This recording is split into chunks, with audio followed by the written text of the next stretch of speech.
conversations ongoing. As Councilmember Lee mentioned, Old Vale has been a question upon development opportunity in the area. If anybody knows Bill Kelly with Diamond Ventures, he may have mentioned this once or twice, that improvements are needed in that area, as are some other roads across the city. But one of the nice things, and I will tell you that Costco has been a phenomenal company to talk to. They have mentioned several times about investing into the infrastructure directly that impacts their development, and it as much helps them to bring in their customers and their clientele as much Mhm. that it helps us. I know that we usually do, when we're in the development process, we usually do a transportation impact study. And most developers, as Bill will tell us, are requested to build, um, especially on the road pieces, capacity for the use that their development will produce. Are we doing the same thing with this one in particular? Yes, Mayor Romero, that is part of the normal process for submitting for a development package and permit for new development. And from what I understand, a traffic impact study has just been submitted. I don't think our team has had a chance yet to really review it and digest what's in it yet, but that will help Mhm. indicating what needs and what improvements. And as you say, our perspective here in Tucson is that development absolutely pays for development For and new, itself, new yeah. capacity. And this incentive tool is a nice way for us to help offset some of those costs with that. And to see investment in the city of Tucson, which in this particular economy, I'm very concerned about not seeing. But yeah, I just wanted to make sure that we had clarity and the public had clarity in terms of that incentive going back to either infrastructure or training for employees, or any other issues that are good for our city. So for me, in terms of Costco, it's been a strong performer. Costco is a company that aligns with a lot of the, um, priorities of Tucsonans. And since Costco came into the marketplace, which is in Ward 5, we are seeing Costco become one of the fastest growing retailers in Arizona, and the Tucson marketplace becoming one of the fastest growing retail nodes in Tucson. So Costco's opening there actually attracted significant growth and sales taxes, additional restaurants, new retail pads, and improved commercial occupancy levels. So I would expect the same thing happen in this particular area in the southeast. And I'm looking forward to continue building on this growth and this success along with Costco. So with that, we have a motion on the floor. We have a second. All those in favor of the motion, please signify by saying aye. Aye. Any against? Motion carries. Thank you so much. Congratulations.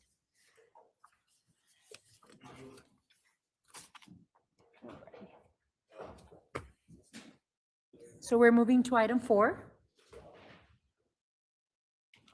Time has been set aside for an update on the fiscal year 2026 budget and discussion in the fiscal year 2027 budget. Mr. Manager. Honorable Mayor, members of the council, it has begun. Our journey toward an FY27 balanced budget begins today. It will be like something out of Tolkien. There will be heroes, there will be challenges, and at some point, Anna's going to throw a ring into a volcano, at which point a balanced budget will emerge. We begin with really level setting where we are today. We're in the middle of FY26. We do have mid-year numbers that have been presented to you in the materials. We will talk through pretty briefly where we are, so that sets our grounding for where we're headed. Also in the materials, we give you some updates on things like TSRS, our non-public safety pension in the city, and other matters that have been sort of accumulating over since our last budget discussion. And then in the materials, and we'll emphasize it a bit in our commentary, we were asked to look at trends in the general fund over since FY19. So we'll talk a little bit about that. And then we really launch at our next meeting into what does FY27 look like, and how do we get to a good budget outcome on that. So with that, Anna Rosenberry, our Assistant City Manager and Chief Financial Officer, is here, and I will turn the microphone over to Anna. Thank you, Tim. Hello, Mayor, council members. This is actually a good day. We're kicking this off, and I'm excited to do that. There is a lot of work that our team, as well as you as a mayor and council, will be doing over the next 6 months, 5 months, to get to a adopted balanced budget. I'm excited to do that work and do that work with everybody on this team. So thank you very much. Director Ozomalam and I have decided to divide the topics here. She is going to walk you through sort of the status update on fiscal 26, and then I am going to talk more about what we're doing to develop fiscal 27.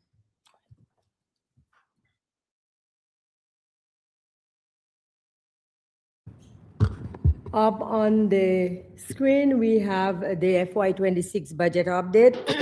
In October of 2025, the Mayor and Council received the FY26 budget update that noted revenue trends below what was expected in 2025. And as such, we felt it necessary to wind down the fiscal 2026 recommended budget numbers to align them more closely with the fiscal 2025, what we were seeing as we pulled together the financials for fiscal 2025. So the overall breakdown brought us to a negative 1.5% change, down from where we were, or where we saw the numbers trending in 2025 as we prepared the financial statements. And so what we have on the screen is the fiscal 2026 budgeted revenues and also the actuals to date through December 31st. The third column reflects the projections, the 1.5% reduction based on the fiscal 2025 numbers. So these numbers are where we thought the revenues would be to date, as through the end of December in 2026. And if you notice, Mayor and Council, you would see that we are slightly below in the actuals based on the projections, which tells us that toning down the numbers in 26 in reference to what we were seeing for 2025 was a good approach to projecting what 26 would look like. And so it's about what, 0.2% decrease, which is not bad. But when we look at it in terms of the overall revenue budget of 776, it's a far cry from what we expected to realize in 2026. In the expenditures, in October also, staff brought to Mayor what we call spending plan adjustments, because of course, if we anticipate revenues to decrease, we would have to manage expenditures in light of what our projections were, what we are seeing as our projections in revenue. And as such, we toned down as far as possible the expenditures for 2026, which is reflected in the second column of the table on the screen. And we toned the expenditures down to $760.7 million. So far, we have spent $347.7 million, which is about 45% of the overall spending plan. And of course, our largest cost, which is salaries and wages, we spend about 46. Given that we're halfway through the fiscal year, one would assume that we would spend probably 50, a little over 50, but we're holding steady at 46, which is a great indication that department directors are doing their best to try to level the expenditures based on where we're seeing the revenues trending for 2026. We also provided to Mayor and Council a breakdown of the framework dollars that were, the investment plan dollars that were allocated in fiscal 2026. This is not on the board, but it is table 3 in your packet, and we have expenditures at 16.6 million, which is about 34% of the budget, which again it tells us that staff are mindful of where we are financially and are doing their best to do more with less, if you will. The last slide is, at least for my section, is on the state shared excise tax, the marijuana revenue, better known as the Prop 207 revenue. We provided to Mayor and Council information from fiscal 21 to fiscal 25, and these numbers are all actuals. So far in 2026, we've collected $1.8 million. However, you will notice that we have roughly $5 million budgeted for FY26 that we do not anticipate collecting. We expect that this number, the actuals, would fall a little below, or possibly way below the projected or the budgeted numbers. But we will continue to monitor these. Of course, it's not too large a number, but these revenues go towards the expenditures for public safety, police and fire. So it's an amount that is of interest to them, and we think would be of interest to Mayor and Council, and hence the reason we're presenting that to you this afternoon. Also not included in our presentation is information to Mayor and Council on the ward framework dollars, which is table 5. I will not spend much time on it, but Mayor and Council so far has spent 549 of the $2.7 million allocation allocated, and that expenditure is just for 2026. That is about all the update we have on fiscal 27 activities. Thank you so much. So the next topic in the memorandum on page 5 is an update on our Tucson supplemental retirement systems. This is one of the retirement systems that the city uses. All of the employees who are not covered within the public safety retirement system or the elected officials retirement system would be utilizing our Tucson supplemental retirement system if they are retirement benefits eligible. So we have a little bit of a look back and then a look forward on the TSRS. The Board of Trustees for the TSRS received their June 30, 2025, their most recent fiscal year actuarial report in October. And it was a very good year for the TSRS pension system. They experienced investment returns of 12.5%, which far exceeded, that's well above their assumed return rate of 6.75%. So investment of the pension assets far exceeded expectations.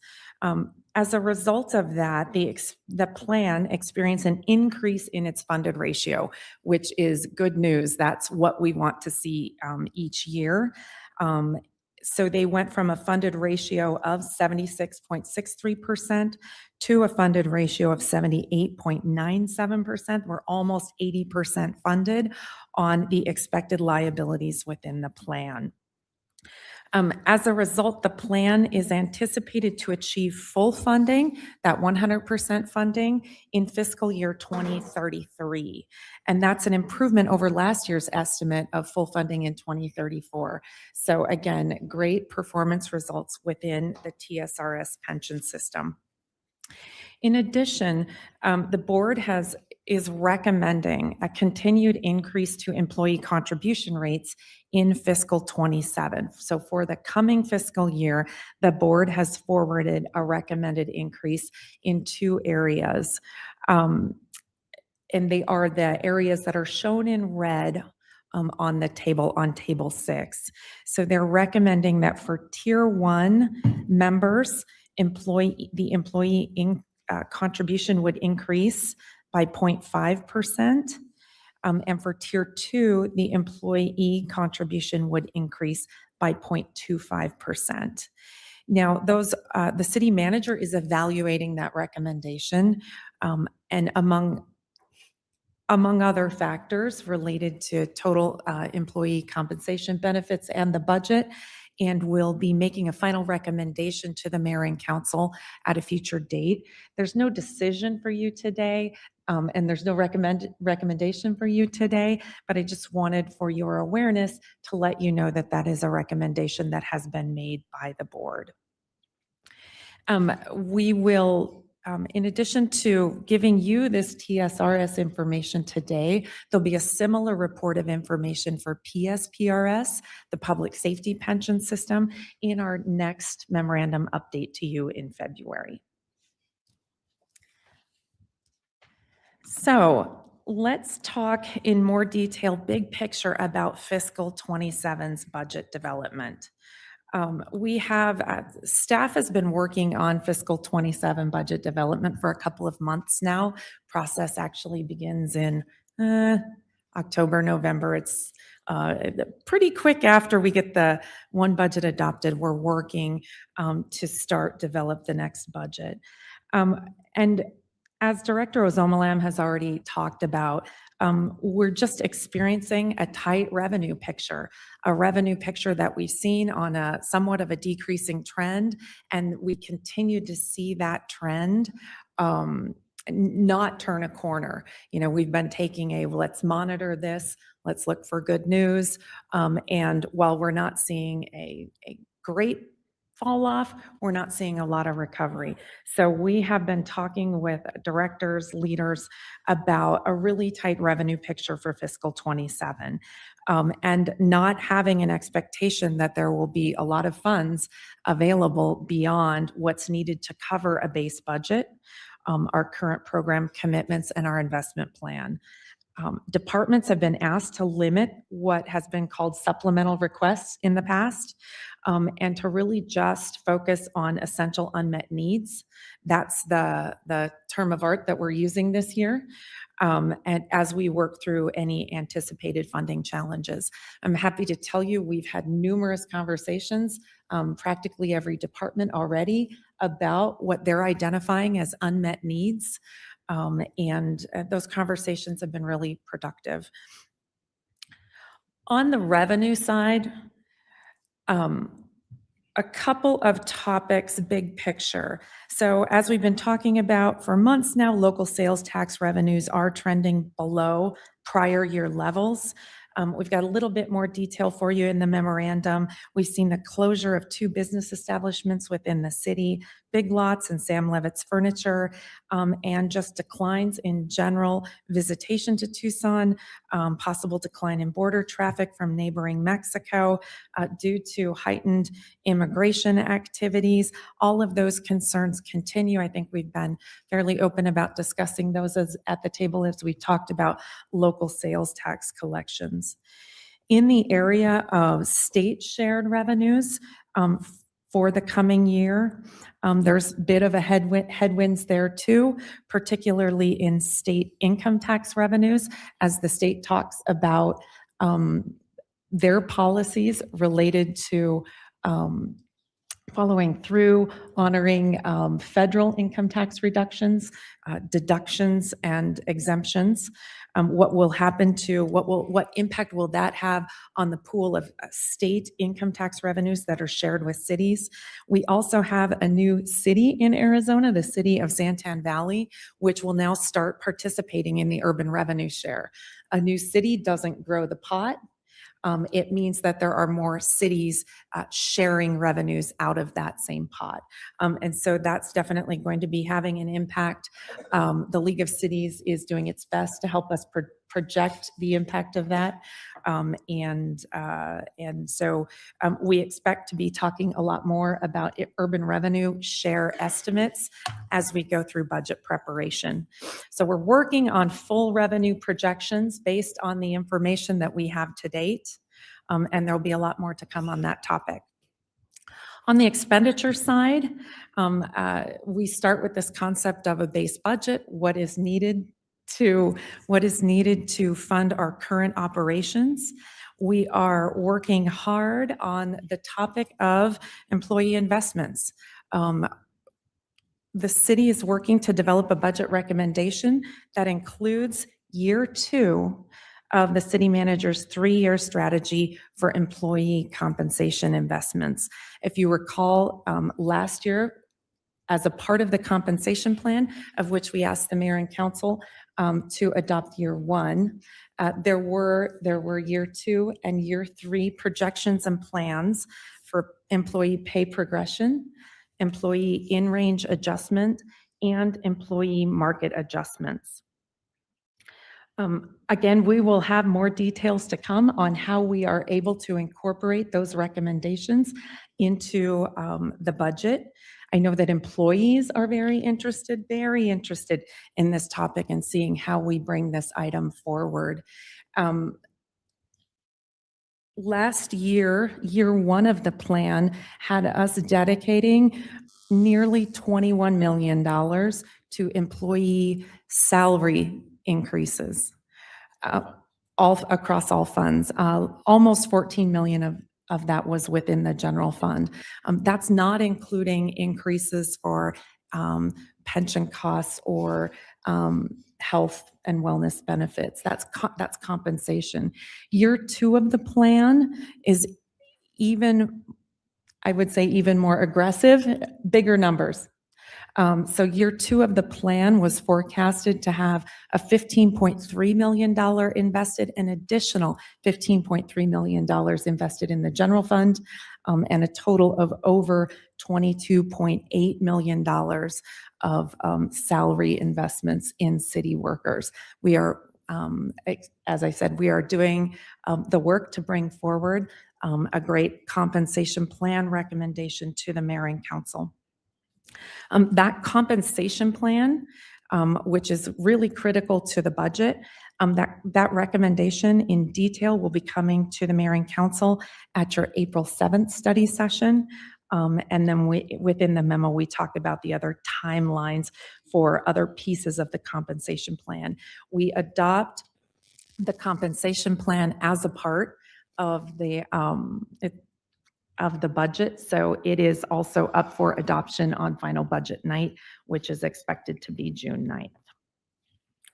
In the area of employee and retiree health insurance benefits, again, investments in employees, there's quite a bit of news to report. First of all, it's a bit of an odd year in that we have gone out with a request for proposals inviting bids for our medical, telehealth, pharmacy, wellness, health savings account, dental, and employee assistance coverage. The whole package we have put out for requests for proposals. That hasn't been done in more than 5 years. And we have received 15 submittals that you have a subcommittee of your employee benefits committee working on recommendations to award for those services. In addition to that work, the request for proposals work, the benefits committee, again, comprised of employees who are in management, who are frontline staff, many representatives from all of our labor groups. That group has been meeting nearly every month to talk about other plan changes that could improve benefits for our employees, keep costs low for taxpayers, ratepayers, and employees who share in the cost of these benefits, and keep us competitive in recruiting and retaining workers. It's a critical part of the budget because the rate of growth in medical and prescription drug costs just continues to exceed other areas, other rates of inflation in other areas of our budget. medical and prescription drug inflation is double digit, and year after year, we continue to be confronted with cost increases that push 10, 12, 15% in those areas. We expect to have a full health insurance recommendation to the mayor and council at the March 17th study session, but I will be giving you bits of updates as we can in the study sessions between now and then as we talk about the budget. Our health benefits recommendation needs to be approved before the final budget is adopted so that we can proceed with benefits open enrollment, which begins for all of our employees at the beginning of May, just a reminder. So the culmination of all of this revenue and expenditure talk really within the general fund happens and is presented in what we call the general fund 5-year forecast document. It's a really great tool. We look at the current year that we're in, fiscal 26. We show you the expected results. We show you where we are with developing the fiscal 27 budget. And then we show you a forecast of 4 more years after that. We expect to have our first draft of that 5-year forecast at your next study session, February 18th. So we will start to see more of the meat of sort of bottom line, where do we think we are, and what's yet to be really worked out within the budget recommendation. Our memo also includes information, a little bit of looking back and a little bit more looking forward. As the city manager discussed, we have a general fund spending comparison that starts to get into the differences between the general fund budget in fiscal 19 versus the general fund budget in fiscal 26, the year that we're in. We're beginning that analysis. I think it might provoke some more questions from mayor and council members even today, and we're open to those questions and doing further investigation. Really short summary of what you'll find in reading that analysis is that there has been an increase in the general fund budget in total of both ongoing and one-time dollars of a little over $280 million between fiscal 19 and fiscal 26. And we talk about a number of large items that contribute to that, that change of $280 million. Compensation adjustments, an investment intended to support market-based and fair compensation for our employees make up the bulk of this increase. And major investments in compensation began occurring for the city in 2021 and have continued. I've even talked a bit about our continuation and the work that we've been doing in 26 and 27 through our compensation plan. So there have been significant increases in investment in employee compensation to keep us market-based and to provide fair compensation. There have been other areas of benefits, healthcare, public safety pension costs that are large contributors to that growth in the general fund expenditures, including the issuance of certificates of participation for pension obligations. That occurred in fiscal 2021, and it added an additional $35.2 million of debt service to general fund costs. Those are costs that did not exist, were not included in the 19 budget, that are included in the fiscal 26 budget and have been included since fiscal 21. So really coming up and looking forward, we talk about our strategic budget analysis. That's an effort that we have been going through as an organization for a number of years.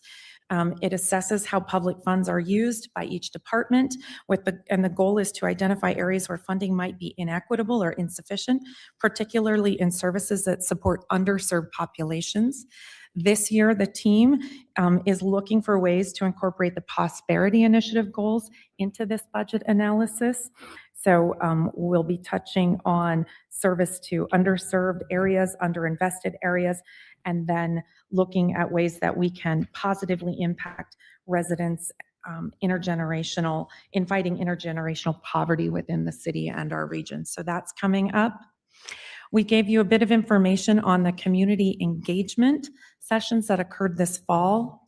And you have a report, it's attachment B, called the housing equation, where you can see sort of the reach and the results of that budget engagement effort. We're also working on some spring community budget information sessions, and we'll be reporting back more information to you on that. We also expect to hold our employee budget engagement event, Budget Town Hall. It's a very popular event with employees, and we get a lot of great feedback during that event. That will be occurring again this year at the Tucson Convention Center, or possibly in a remote environment. We've had requests from employees, can we do this remote? We are thinking of taking them up on that idea this year. And finally, we have the budget calendar, budget development. So we will be talking through these next months, but really the formal city manager's recommended budget presentation after all of these work sessions and discussions will come before you April 21st with a series of public hearings, tentative budget adoptions, and final budget adoption on June 9th. And that's all I've got, Mayor. Thank you. Pretty meaty information. Thank you so much, Assistant City Manager Rosenberry and Director Mellum. Real appreciate you preparing this update for all of us. I know that as we enter the budget cycle, we start, thinking, for me, it's been 18 budget cycles in the city of Tucson, and I've seen it all. And I'm pretty sure I'm going to see more. But what I have seen is how the decisions that are being made in the state legislature really affect cities and towns across Arizona. But the Doug Ducey flat tax has affected us for the last 4 years. And I just wanted to ask how it's affecting, the flat tax is affecting us this time around. I know that the Republicans in the state legislature are talking about creating package of income tax reductions as well that could highly affect the income tax state shared revenue into the city of Tucson. So I think we're going to have to pay special attention to that and make sure that our state and federal intergovernmental director really communicates with our delegation and everyone, all of the state legislative representatives to make sure that we're like right on it, because I hear talk of a big bill. I'm not going to call it beautiful because it's horrendous, and it really could damage the state shared revenue coming from the state ledge. Duly elected, part of the state and income tax sent by Tucsonans to the state legislature. So we want as much of it coming back into Tucson as possible. So I would like to have you pay special attention to those bills that could possibly affect the state income tax, state sales revenues coming into Tucson as well. So I'm just going to open it up for my colleagues on the council, see if you have any observations, questions, or comments. Vice Mayor, and then Councilmember Cunningham. Hi, thank you, Mayor. My question is, so I know we're talking about actuals and projections for this current fiscal year, and then we'll start talking about the next fiscal year. City Manager, what are we thinking as far as updates of what we're like? How are we continuing to look at fiscal year 2026 in the next couple of meetings? If there are any, do you foresee any kind of decisions that we might have to take to address the current fiscal year as we start discussions about fiscal year 27? Thank you, Vice Mayor. Great question. When we made the adjustments in the fall and how we're tracking now, even when we made the adjustments on spending in the fall, it never really got us down to a balanced outcome on the year. We knew we were going to most likely reduce ending year cash balance more than we originally budgeted. So it is possible that we would be bringing you some additional spending turn downs for the current fiscal year. I don't have anything to present to you today on that, but that is certainly a tool that we could be looking at. In addition, we need to look at not just how do we walk down the slope toward what FY27 revenues might look like. We still have accumulated a number of one-time promises that we made to the community that need to be funded in the future years. So we need to balance within the year, but also accrue cash for those promises. So we will be updating. January is not quite in the books. It's February 3rd, but we'll know in about a week how January was. We're going to take another look at how February is. And when we're actually bringing you a recommended budget for FY27, it'll have all the data up through February. Traditionally, we would have brought you all the way through the first quarter, but we feel like we need to be a little bit more aggressive in monitoring and bringing you the budget based on those data through February. That was a long way of saying there could be some additional spending adjustments in this current fiscal year. There's a handful of things that we budget that we haven't done yet, that we have some one-time dollars that we might come back and say, we might want to hold off on this or that. Some of that might come as early as next meeting, but more likely on the March 3rd meeting. And as we continue taking a look at the budget for 27, I know that I've been very insistent on including our labor group's representatives in the benefits committee. And they're the ones, as well as others, are making recommendations to mayor and council in terms of the benefits, healthcare, dental, vision, etc. I really would like to see our labor groups also represented in helping us with a 2027 budget, them being intimately involved in giving some advice and input to mayor and council. I know we did this back in 2009, 2010, 2011, when we were feeling the effects of the recession. And it was very helpful to have mayor and council and the city manager and labor groups and employee groups really aligned when it came to very painful cuts in our budget. So I would really like to see something similar as we enter to 2027. Honorable Mayor, as Anna mentioned, we do have the employee town hall coming up. Labor groups are integrally involved in that. We did open up an employee suggestion portal. We've always had sort of an open door policy, but not a lot of people walked through it. So we did enact an employee portal. We did pull the data recently to see if there's some suggestions in there that could be actionable that we'll fold in as we move forward. And of course, as you mentioned, the benefits committee, which does have representation from labor groups, has been a really effective tool for us. It really helps inform not just the types and quality of care services we can provide in health insurance, but also what the city, they're very mindful of the cost to the employee and to the organization. So, and we're really, it's one thing that looks maybe exciting about this particular is that RFP process might have generated some savings for us, but don't count those chickens before they hatch. Absolutely. I've learned that. Councilmember Cunningham and then Councilman Lee. A few things. So Santan Valley Incorporated, that's a really big deal because Vail, Green Valley, and Catalina Foothills have failed to. And this is a big part of why we're always behind. So I think it's important to point out,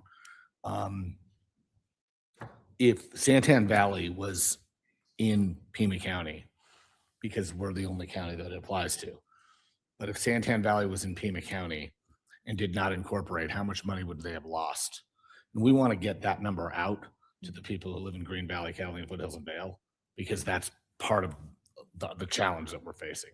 That's why our property taxes are higher. That's why we pay more for jail board than other cities. It's just insane to me that people don't understand that. I've always said that one of the things I base some of our budgeting off is the take-home pay of our employees. We can't turn our back on them, especially the ones that stayed loyal. So it's really interesting to me that the pension board would recommend an increase on the employees' contributions when we had a 12.8% growth. I mean, look, that 80% means that the system is almost solvent. There's so many different other mechanisms that they don't factor in. And I still think our fund manager's fee schedule is sus. No offense to them. I mean, it's a standard fee schedule, but we made 12.8%. Great. They also made like 9% of that. And I'm sure those 6 people who manage those funds are really unhappy about that. So I think it's important that we continue to monitor that. And I don't really want to increase their pension obligation when we know that our health insurance provider is going to come out with us higher fees. They seem to never fail in doing so. And the next time we go out to bid, I want to be sure that we get to lock in what our fees are. Right now, I understand we're soliciting a new manager for our self-insured health insurance program. But I'm going to tell you right now, anybody who's willing to commit to a flat rate for 4 years has my ear. And we ought to probably consider that right now. We probably need to do a chart from year to year on how much one-time money we're putting into ongoing money to balance, especially our projections out and what we've done last year. It would probably be a little easier for the public and some of our newer council members to follow, where we're outlaying one-time money to cover our ongoing expenses. And I'm okay with that. Like, so you have to do that from time to time, especially when times get rough, but we need to be sure that that one-time money stays solid. It's like, I mean, the best way I can do it, if I was like teaching a class to help people visualize it, is that you have your house and then you have your monthly bills, and now you're going to sell a door from your house to pay your monthly bills. That's how I kind of look at it. So I'm okay. And again, not an uncommon practice in organizations like ours when times are thin, but we need to kind of chart that out. Like, hey, we're balancing, but we're using one-time money here. And in 2029, 30, 31, when one-time money runs out, if the economy doesn't come back, there's a lot of pieces that we can have some trouble with. Finally, I'd like us to take a look at procurement. And this is something that I've talked about at this table before. And I think we've got some really good people who are eager to try to take a look at those reforms where we have some type of sealed maximum when we put things out to bid. And that will basically disincentivize the folks who bid on projects for us to collude on how much they're going to spend. And if they all bid over, we'll just rebid the project. But I'm not going to take any 965 per square foot bids on a building that's already standing. That would be the library, everybody. That's the bid we got at the county. So I'm not going to, I don't want to entertain those things. So I think there's some opportunity. And if we do it right, and we're very methodical about this, I think we can project some savings over the next 3 years with procurement reform. We have a memo that's being prepared we're cooperating with the procurement office to try to get something forward. We just don't have all the specifics, and some of it's a little theoretical, but it's also really important. So those are my thoughts about the budget today. I'm really concerned. I'm looking at this $347 million number and the $313 million number. And, you know, that's the 6-month base. And I know that February is different and all that other stuff, but still, when you really look at it, you're measuring 694 versus 626 million. That's $68 million that we're running behind on, ladies and gentlemen. That's not good.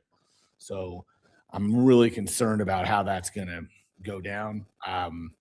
hopefully we can, well, I actually think the manager's plan and some of the work you've been doing, Angela and Anna, that I know your plan is pretty sound and we're going to be okay. Like the sky isn't falling. What I'm worried about is the sky in 27 and 28. And so anyway, thanks for the report. It's very detailed and thanks for giving us the numbers and not trying to sugarcoat it. It's very helpful. Thank you. Councilman Lee? Thank you, Mayor. Just a couple, well, actually I have several things. First, I want to go to page 10 in your hymnals, ladies and gentlemen. No, you laid out 4, and I love the way this is framed, practical actions the city can take to address structural pressure while protecting essential services. Could you tell us what number 3, can you dig into that a little bit? Revisit transfers and cost recovery. Fiscal year 26 budget allocates roughly 74.7 million, about 9% of general fund to support other fund operations through transfers. I'm really interested to understand what that includes.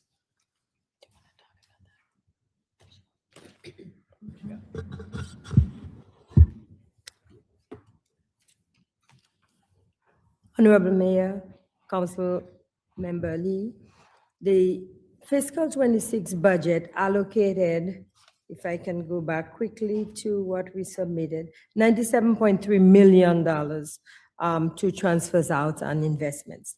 Included in that $47.7 million are transfers for transit primarily. These are, we have transfers for transit, and that goes to support the operations of the transit system. When we suggest revisiting transfers and cost recovery, it is not we do not recommend a piecemeal approach. Rather, we recommend a broad approach that would look at all of the parameters involved in what makes up the transfers, out of the general fund. Given where we are with the transit operations,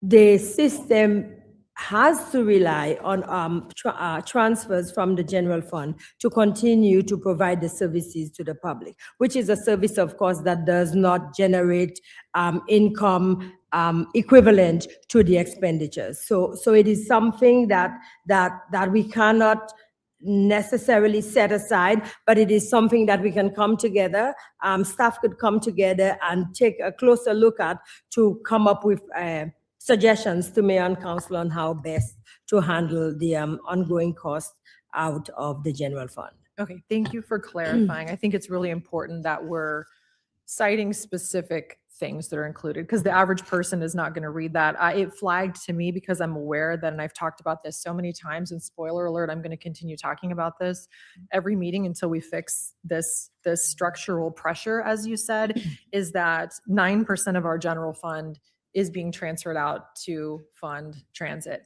And even in a memo that you all submitted to us in April of 2025, and I've talked about this often, we're spending 9.04% of our general fund to subsidize transit, and that is completely out of alignment with every other city. Phoenix is 0% for its entire transit system.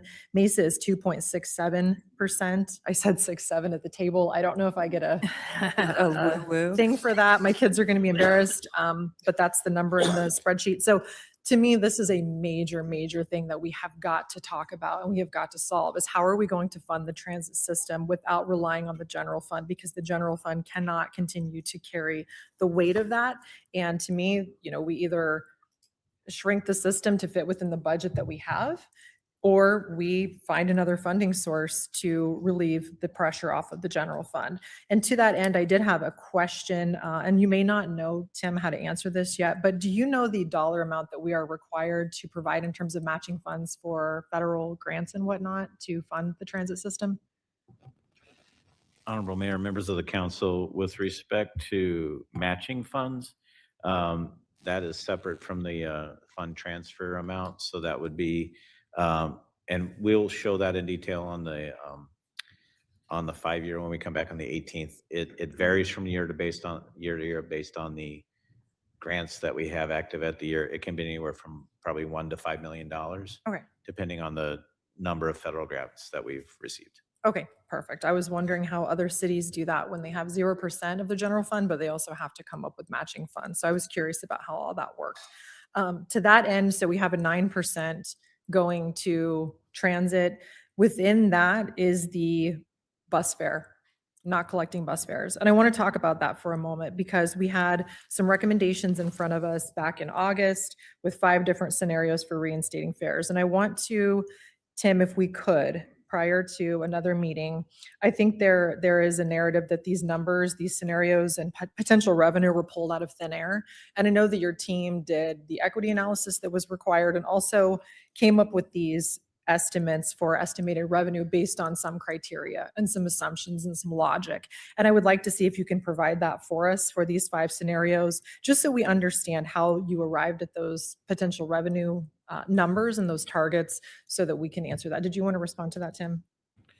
Yes, just real briefly, Honorable Mayor, Councilmember Lee, we are happy to revisit the basis for all those estimates.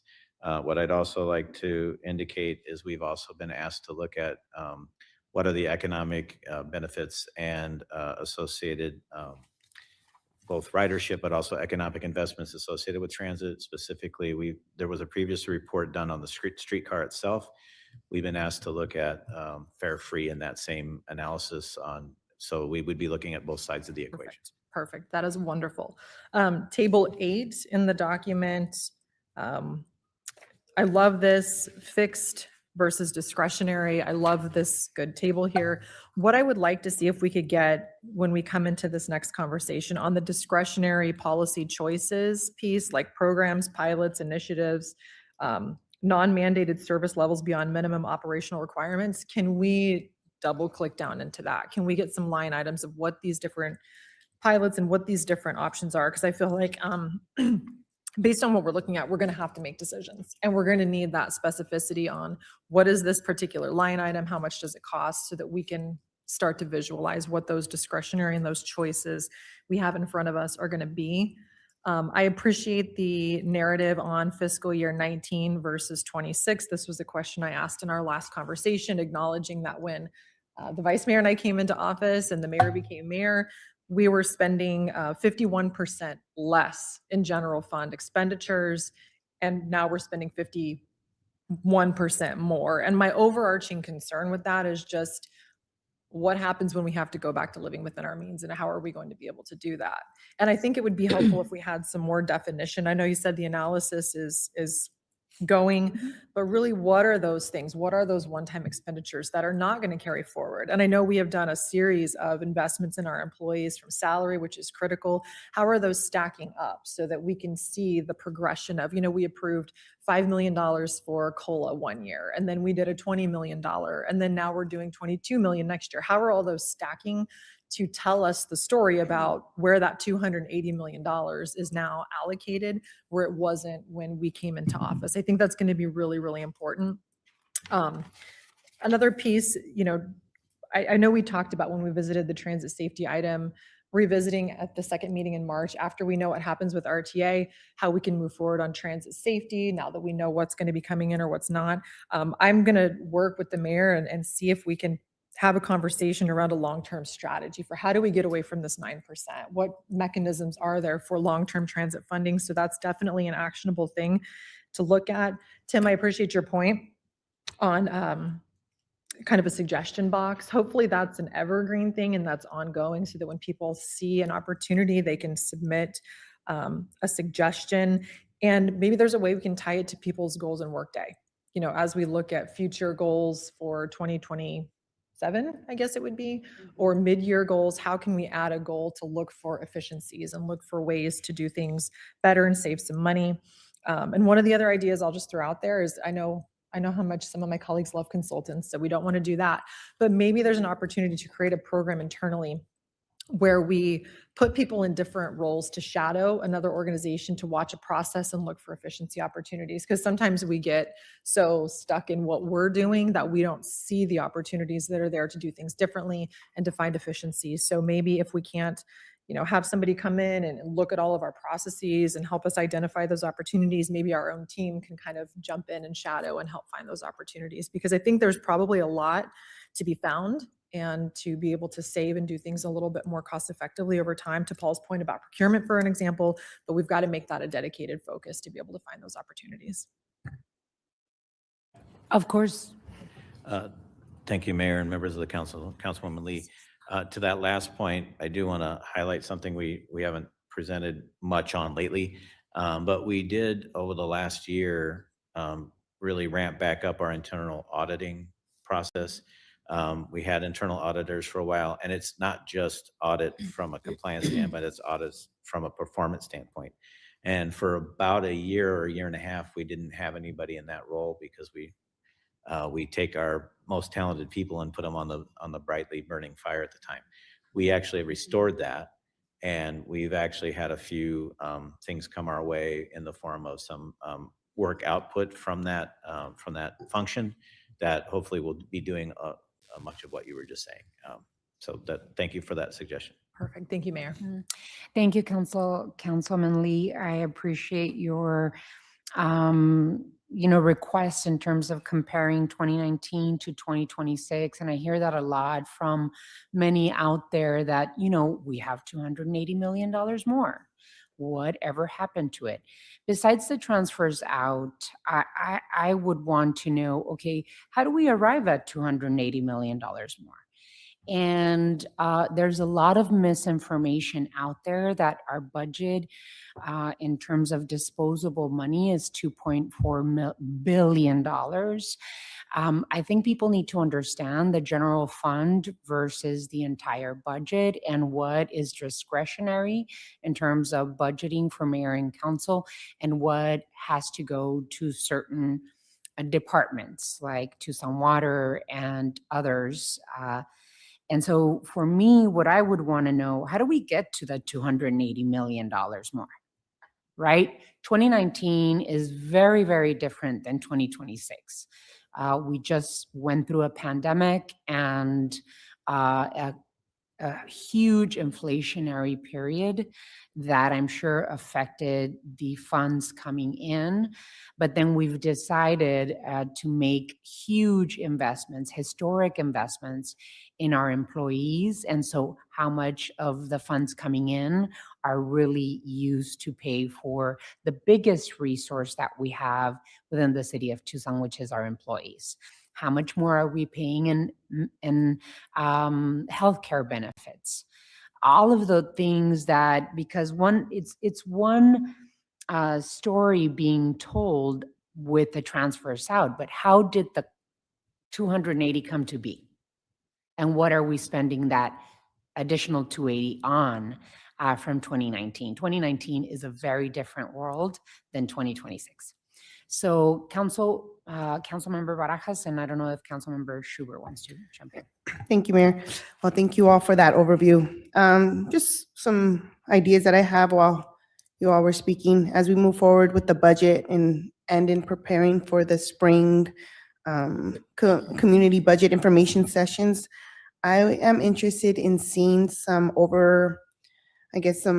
budget information sessions specifically for our boards, committees, and commissions as we do think ahead for 2027 and getting them while aware of our budget, and also creating like a one-pager that could just explain the budget in plain layman's terms, if possible with some visuals, would be useful for not only our offices to distribute, but for our neighborhood associations and just our neighborhood groups. This information could really provide an understanding of what the limitations are around moving money around within the budget, along with data on what things actually cost. That's pretty much it. Thank you. Councilmember Schubert. I really love Councilmember Barajas' idea of community info sessions and a one-pager, because I had a similar question. This is a really complicated process. Mayor, as you said, there's misinformation and a lack of understanding about the budget versus the general fund. And I know that in Ward 6, we have a lot of interest on the part of our constituents in understanding the budget process better and how that aligns with the city's goals and our priorities and like where we want to be in the future, which is always a hard thing to think about in an environment of scarcity like we're in right now. But we have to do both the short-term response to the situation at hand, as well as think longer term about where we're going to go with this. And I was really excited to hear that the strategic budget analysis is going to incorporate elements of the Prosperity Initiative. I think that would be a really cool thing to also be able to share out with constituents and just help them to understand how all of these things fit together. I received really good feedback about those housing equation info sessions. I was curious to know what the goals were in putting those sessions on and if we feel that they were reached. And then I guess related to that, if we're going to do something like that again. Honorable Mayor, members of the council, I'll start with the housing equation. One of the primary goals was to have a more thoughtful, deeper conversation with citizens or customers outside of the time frame when we traditionally do it, which is the spring when we're in the middle of the budget. Because quite honestly, as helpful and important as that is during the budget process, it's very much almost too late in the game to make fundamental change. The budget I'm presenting to you in a little over a month. You're adopting it actually 4 months from today. So, and it's a big $2.4 billion beast to move around. So, and I credit the vice mayor with challenging us on that over several years about that feeling that we're not able to really have a thorough conversation with the community. So we tasked our Office of Equity and our Chief Equity Officer and her team to go out and do that deeper engagement in the fall when we're not in the middle of the budget fire. And they did it. They did it intentionally on a specific challenge of the community. They did it intentionally to get people to be able to have many different ways to share and engage. And so the goals were to engage with the community in an authentic way and then try to have that information on the front end of the budget. So that's what we achieved. Will we do it again? I would say if you find it of value, absolutely.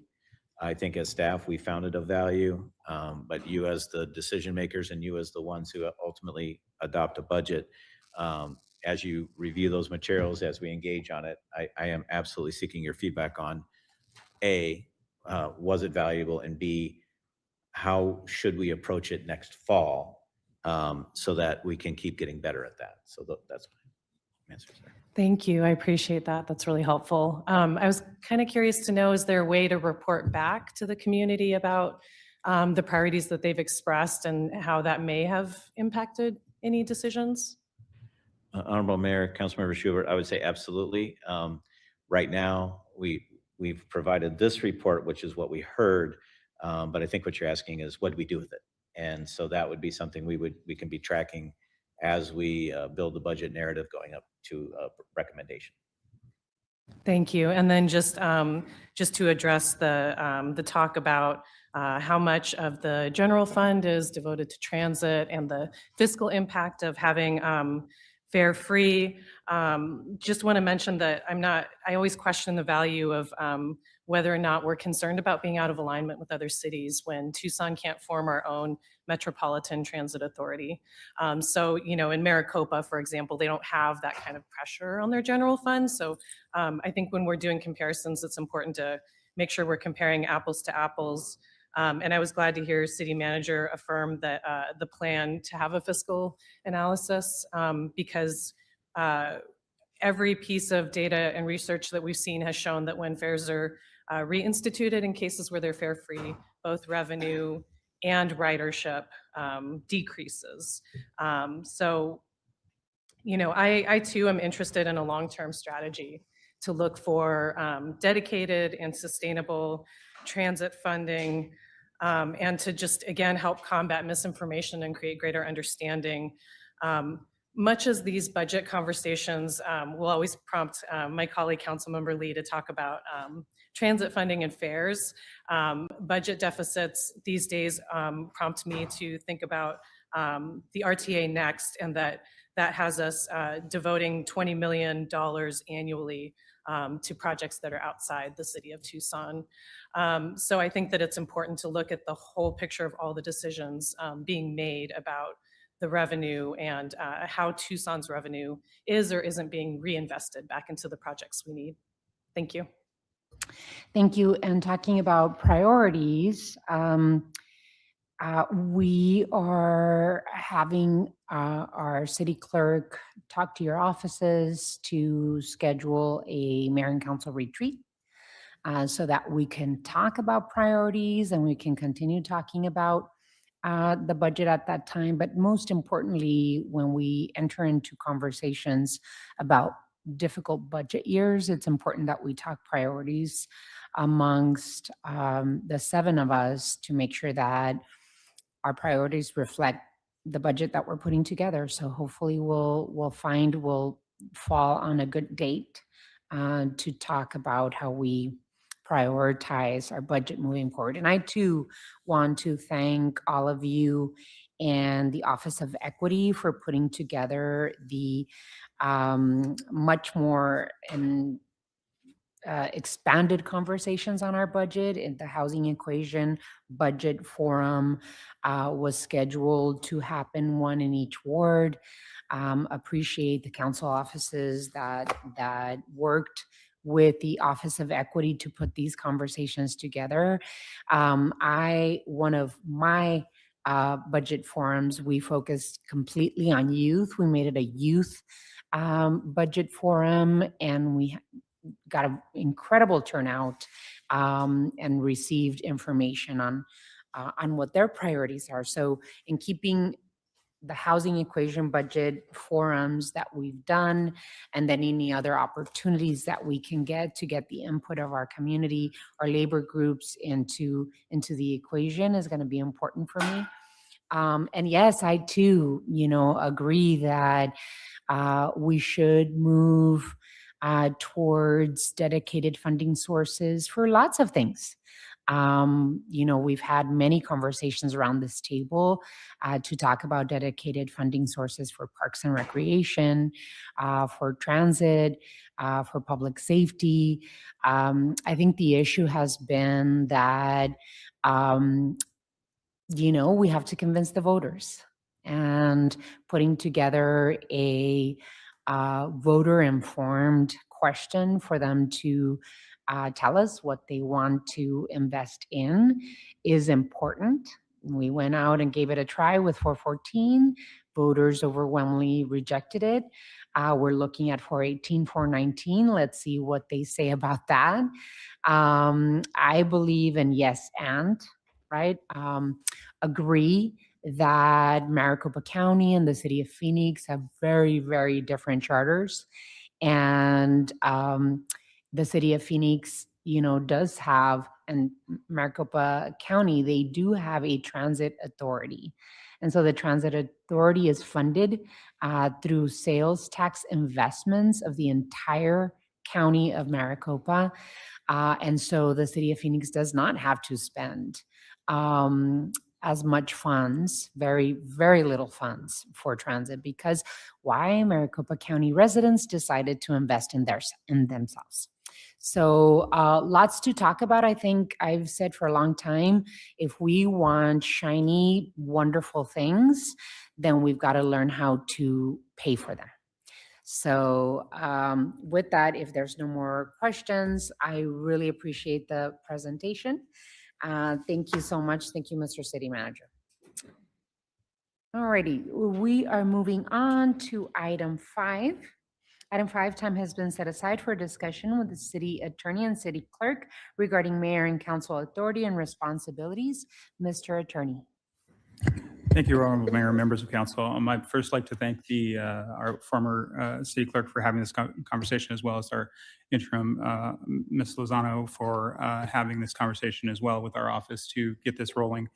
We thought it was very important to discuss with the current council. Obviously, we have new council members, but it's always good to sort of remind ourselves of what our playing field looks like. And so this is a lot because an attorney did the PowerPoint. I apologize for that up front.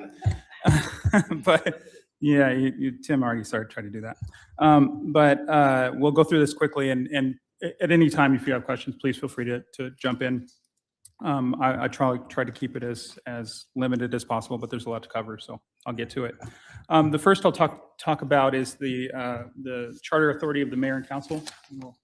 The clickety thing.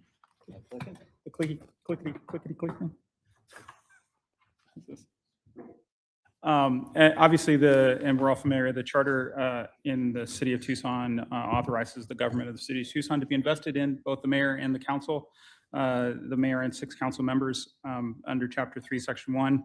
The powers are also of the mayor and council are also included in those provisions in Chapters 4 and 7 or 6, excuse me, of the charter. And they're carried out by official legislative action. So that means it's a vote by the mayor and council. Some of those powers include obviously taxation, which we've also discussed, budget, sale or purchase of property, regulation of streets, buildings, public safety, those sorts of things. I won't go into all of them because it's quite an exhaustive list of the powers that the mayor and council have, but it's important to understand that they are there in the charter. The mayor and council, obviously, as the city clerk and I are intimately aware, as is the city manager, appoint the city manager, the city clerk, and the city attorney directly. The remaining department directors are appointed by the city manager, and mayor and council are generally responsible for city policy. And again, that's through direct legislative action through the passage of ordinances and resolutions and orders and those sorts of things. The city, and we're going to talk more about this further along, but this is where it can be sort of confusing for folks. So this mayor and council are obviously responsible for city policy. The city manager and the various departments are responsible for implementation of that policy, similar to the executive branch and the legislative branch in both the state and federal governments.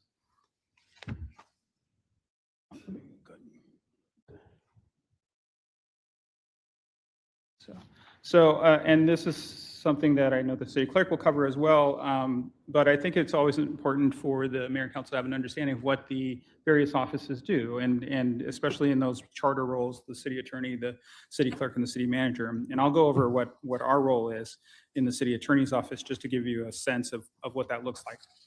First, I'll talk about what the structure of the city attorney's office is. There's currently 3 divisions. That includes the civil division, the criminal division, and the internal litigation unit.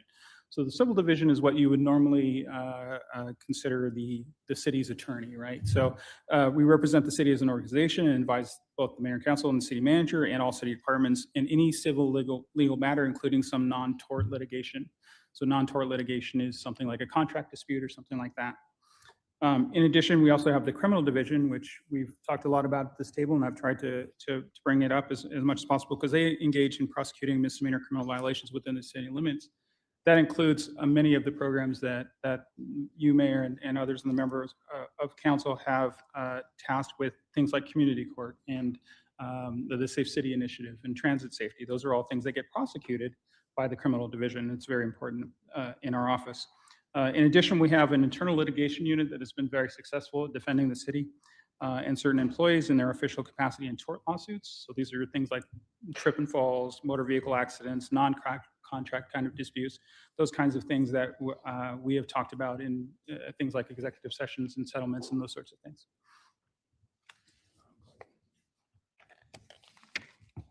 So then getting back to sort of what our role is, again, the city attorney's office represents the city as a whole, or the organization as a whole. So that includes the policies and goals through the elected officials, including the mayor and of course the mayor and council, via those legislative actions that I talked about before. In addition, when the city attorney's office assists with those policies and goals, we determine the legal strategies and give advice as to those basic legal requirements and consequences. Should we enter into this contract or that contract? Should those provisions of that contract be, are they appropriate? Do we have an indemnification clause? All of those sorts of things that we would make those decisions on. Obviously, we advise, as any attorney would advise their client, and then ultimately the client makes those decisions.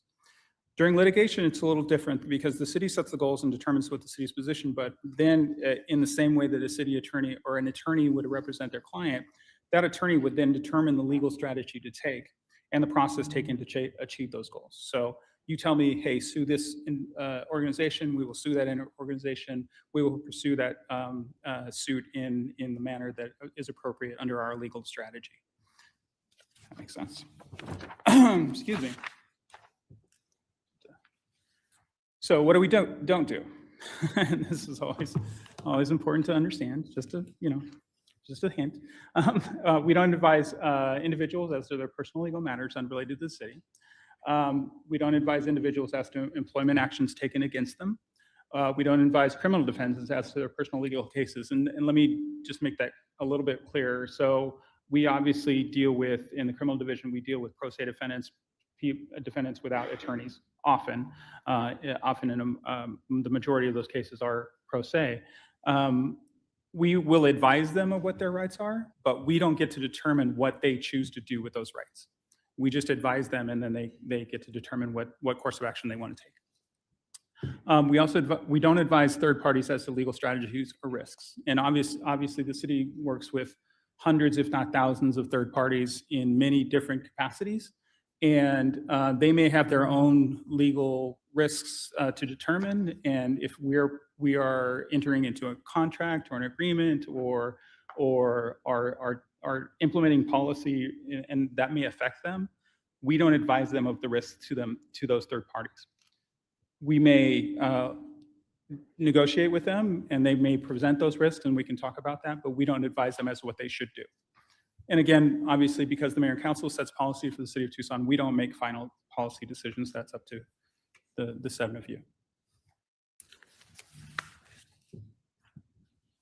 So obviously, this comes up quite a bit in our advising the mayor and council, and so we'd like to take just a few minutes to talk about it. Conflicts of interest are generally laid out in Arizona law under Arizona statutes 38-501 to 511. We also include those sections within our own Tucson Code, City of Tucson Code of Ethics, and our administrative directives 2-0214. And basically, we just call those statutes out. So it's pretty similar across the board. So, and what that says is basically requires any public officer who has or whose relative has had a substantial interest in any contract, sale, purchase, or service to notify and refrain from participating in any manner as an officer or employee in such a contract, sale, or purchase. And that's pretty straightforward, right? Where it gets a little wonky is the application, right? It's not always clear if there's a conflict of interest, and we're always available, the city attorney's office is always available to discuss those items with each of you and your staff to determine whether or not there is actually an interest. Generally, what we're looking for is what we call a substantial interest.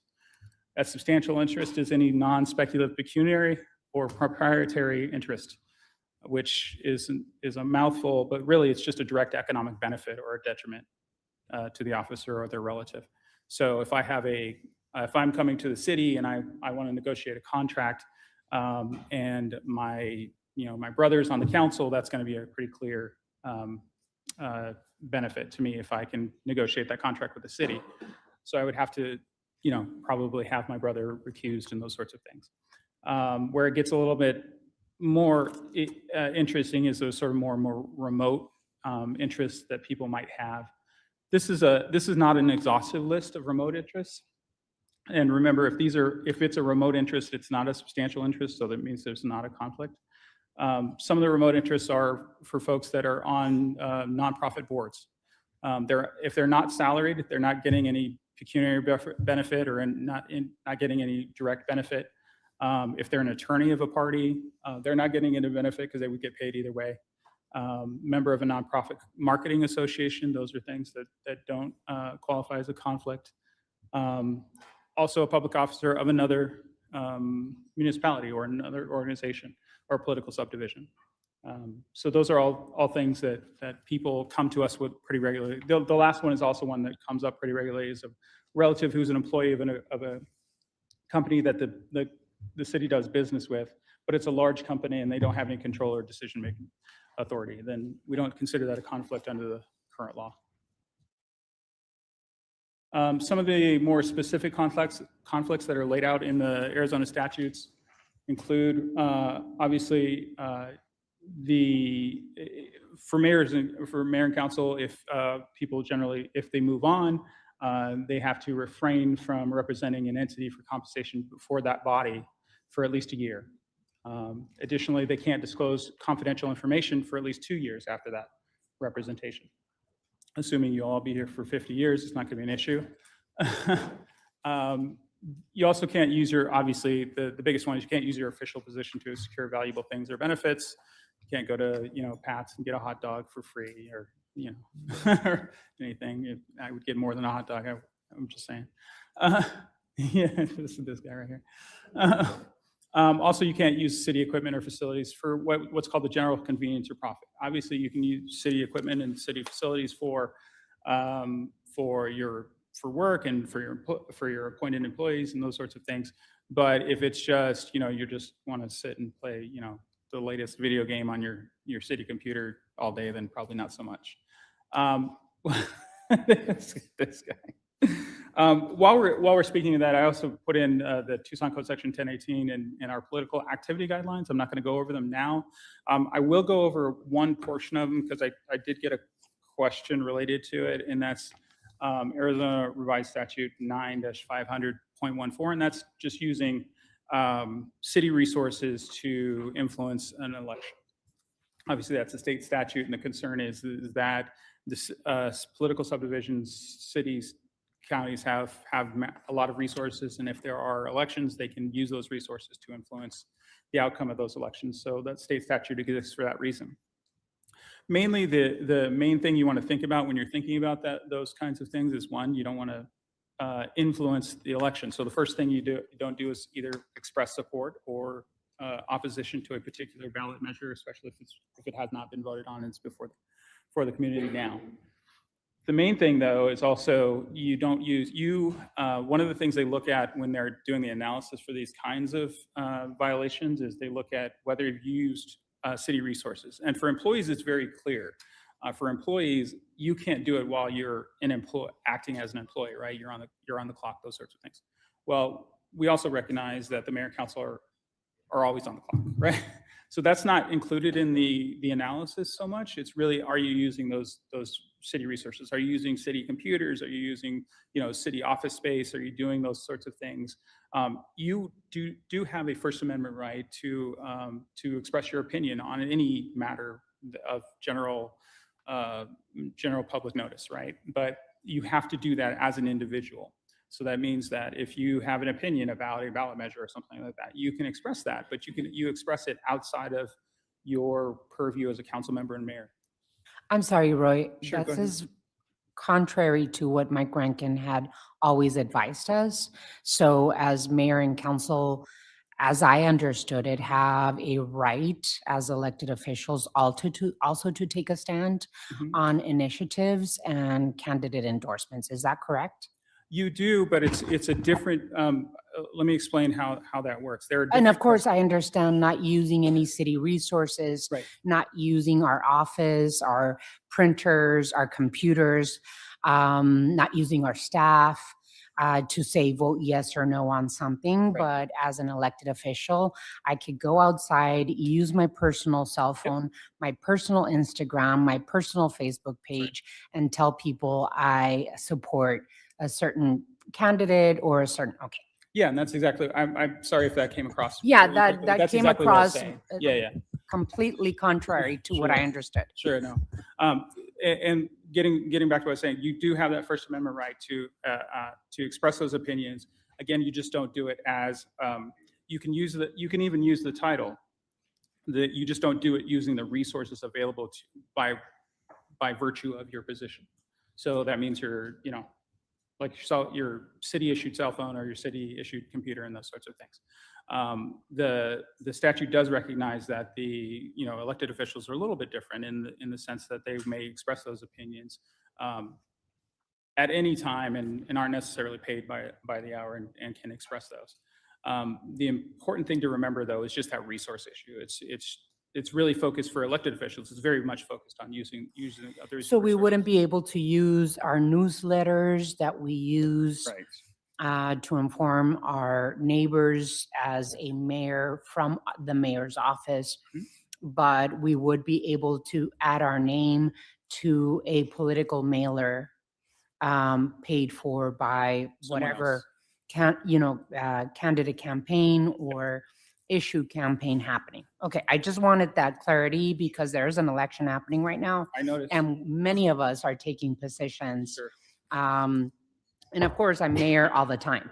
Yes. So as Mayor Romero, I either support a candidate or an initiative, and I can do that. Yep, you sure can. Again, just as long as we understand the resource. So for instance, and sometimes, and the other thing that is clear, is not always clear, but and we may forget, this is a resource, right?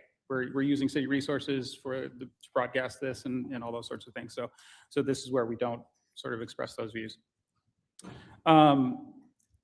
Additionally, you can also, something that you can do is you can provide factual information. If somebody asks you a question about a particular proposition or something like that, you can answer that question. It has to be factual though. It has to be based on, you know, if they ask you how many, you know, how much does the city spend on this particular thing, you can answer that question as it relates to a proposition or something like that. You can't say, well, if we only did this and you pass this, then this will happen. That's a more of an advocatory sort of position, and you want to avoid that kind of thing. So in matters of registering to vote and voting, is Absolutely. that a partisan or campaign thing? So the mayor in her office could say, hey, you can register to vote today. You can Is that- actually, okay. and you can encourage people to vote, right? Okay. That's one of the carve outs from that statute. So registering to vote and making sure people are aware of elections, that is absolutely game when it comes to using City of Tucson resources. That's correct. That's correct. And that's Okay, something that. just we can wanted to ensure. make sure because, you know, there's a lot of misinformation out there. There is. Any other questions on that particular piece, or I just wanted to make sure that we covered it appropriately? If you think of them, just Thank you. we'll come back to it. All right. So one of the things this mayor council has been sort of forward-looking on is adopting their own code of ethics, and they did this in 2013. Let me get here. Generally, the code of ethics applies to all employees, but also the mayor and council has adopted it for them and for themselves and their own staff. It also applies to members of boards and commissions and committees. Includes rules related to the interaction between mayor and council and their staff and city employees. And I'm going to go, as I said before, I'm going to go a little bit into sort of that staff interaction with mayor and council because I think it's sort of important and can be a little awkward sometimes with folks just to understand the boundaries. So sections, and I've included in the materials the code of ethics as well as the ordinance and the rules of conduct for your own review. So if you have questions on those, feel free to ask those as well. Section 7 of the Code of Ethics relates to open government and transparency. So it talks about things like open meeting law and public records. Also notes that emails, as we know now, are public documents as well. Section 9 talks about the council manager form of government, and I know mayor, vice mayor, and others, we've had many conversations about sort of the different forms of government. In Tucson, we have a council manager form, which means that the council acts as a body, and then as we talked about before, develops those policies, directs policy, and then the city manager implements those policies. Some other forms are what we call a strong mayor form of government, where a mayor may act individually and independently of their council. on certain matters, but still get advice and consent from that council. And sometimes it's a strong manager position where the manager does most of the policy work as well as some of the implementation. So here in the city of Tucson, obviously, we have the council manager form. The council and mayor as a body legislate, and so they create policy, they direct policy initiatives, and sort of set the parameters in which the city manager works. And then the city manager implements those policies within those parameters. It's important to understand that there's a sort of a needed separation, right, between the mayor and council acting in their policy initiatives and the city manager. City manager covers the gambit of the departments and makes sure that all of them are functioning appropriately under that policy direction. The mayor and council can reach out to those departments individually for information and to get questions answered and stuff like that. But in terms of direction, the mayor and council act as a body. So that means that, council member Schubert can reach out to Department of Transportation and say, hey, I would like some more information on transit. In terms of what happens with that information, it would come back to this body and they would decide ultimately, hey, we're going to do this thing with transit. And then the city manager would implement that policy.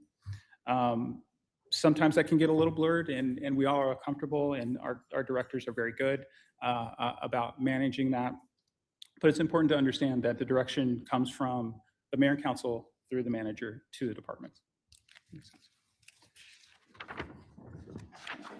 Let's see here. Get my clicker going here. All right. And I think this just sort of repeats what I just said, so I'm not going to spend any time on it. And that's just a lot of words saying exactly what I just said. So we'll go through it.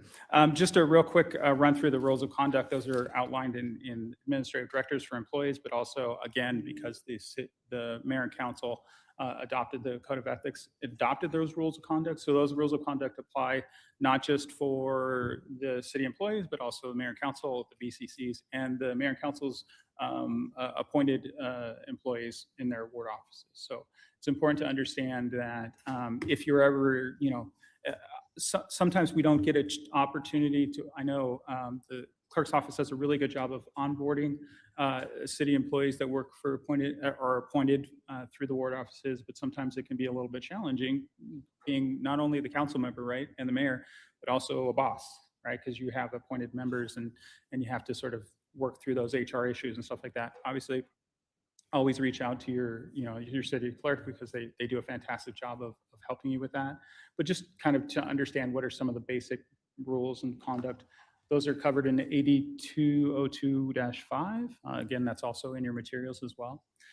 Some of the things that covers are basic principles of conduct, but also being a work on time, obviously, how to use city property, what you can and cannot do with city property, how to keep accurate track of your time, how to conduct yourself. And this one comes up a lot, unfortunately, when we're dealing with disciplinary issues, but how to conduct yourself in a manner on and off duty that does not compromise your ability of themselves or their other employees to perform their duties, right? How do they make sure that they're doing their duties in a professional manner? Especially important for mayor and council members. Their staff are obviously much more so than some other employees dealing with the public on a regular basis. And so it's helpful to understand what those rules are, those sort of rules of engagement are. So it's always important to understand that. Obviously, we want our employees and our appointed employees as well to be truthful in pertinent facts. And we would use those rules of conduct if we're ever in the unfortunate position of having to engage in discipline of those individuals. All right, now what you've always been waiting for, the open meeting law conversation, right? And this is sort of, I'm going to have, Yolanda's going to smack me a couple times if I get this wrong, so I'll give it a shot. So open meeting law is covered in. Supposed to video that, right? Yeah, please do. So open meeting law is covered in Arizona sections 38.431, 431.02, 431.09. basically, it just requires an open meeting that the legislative action that we have been discussing through this whole time, that happens in the open, right, at a meeting. Meeting is defined broadly, includes gatherings in person or through electronic devices. We're in a whole new world, right? When we used to, back not more than 6 years ago, where we used to have, meetings in person, that was it. And now we have a whole policy on how to have electronic meetings and hybrid meetings and those sorts of things.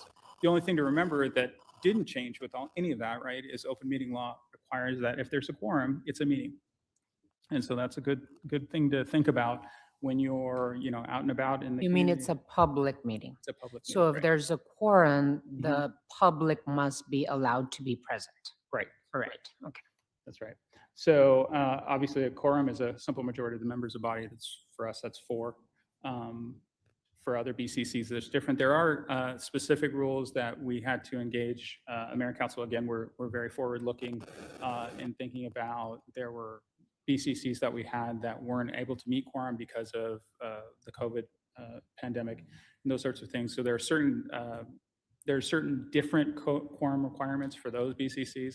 It's not a quorum of the appointed body, it's the quorum of the people there. That was to allow them to meet in a way that made sense for that organ or that committee or board. So what are the key components? You have to have an agenda, you have to post it at least 24 hours in advance, you have to have a legal action report, and you have to do that within 3 working days of the meeting. You have to have minutes. That's our wonderful clerk's office that does that for us. Call to the audience is not required. Obviously, in most of our public meetings, they are included, but it's not required under Arizona law. And executive sessions can be had. Now, executive session, for those of us who I think we're all familiar with that, but for those folks who might be listening, executive session is just an session that is used to consult their attorney of record, right, on certain matters like employment or settlement or litigation or those sorts of things where now what doesn't happen in executive session is any legal action. So that's just a time for the body, the mayor and council, to consult with their attorneys and staff to understand what their options are, and then they come out of that executive session and then make their decisions. It's not a situation where we go into executive session, make a decision, then come back out. It's generally, you will see that deliberation and that sort of thing after the executive session when we have our additional study session item. Any questions up until? Yeah, go ahead. Councilman. I do have one on quorum, just out of curiosity. If 4 of us accidentally show up at the same place, Yeah. is one of us supposed to pretend we're a stranger and we don't know? Like, how do No. we handle that? And No, it's that's a- obviously not for the purpose of discussing items, but Yeah. we're kind of out and about all the time. No, it's a good question, and I can let Ms. Lozano speak to it, but generally we handle it in one of 2 ways in terms of the law. Nothing legal can happen there, so you can't discuss any items, but then also we can put out an agenda later at the time. So what we normally do, if you know ahead of time, or the department, whoever's hosting that sort of thing, knows ahead of time and mayor and council is invited, they send us an email stating that this is going to happen. A majority of the council members will be there. We post what we call a public notice of the event. And then at the bottom, note that no items of business will take place during this time. But if you want to ignore me, council member, that's okay. I would never. I was talking more about Kevin. Just kidding. Wow. Wow. But I know that many of us are like walk away if a few of us are in a group, we just walk away so that we make sure. I'm always very aware to walk away if there's more than 3 of us there. So I try and just run the other way. So I would just recommend, if you know ahead in advance that that's a possibility, send us a quick email with the details of the event and we can post that notice and post it to the web. That's right. A couple additional items that are required components. Legal action, and this gets more to what you were asking about, Councilmember Lee. Legal action is defined as a collective decision, commitment, or promise made by a public body pursuant to the Arizona Constitution, Tucson Charter bylaws, or the specified scope of the appointment of the laws of the state of Arizona. So it's something that you, some legal action that you're taking. So if you just, you know, if you're at a meeting out in the public and the four of you get together and say, hey, we're going to do this thing, that's a legal action, because then you can come here and do that same thing, and it becomes a legal action, and it becomes a little bit problematic unless we've done what Ms. Lozano's already talked about.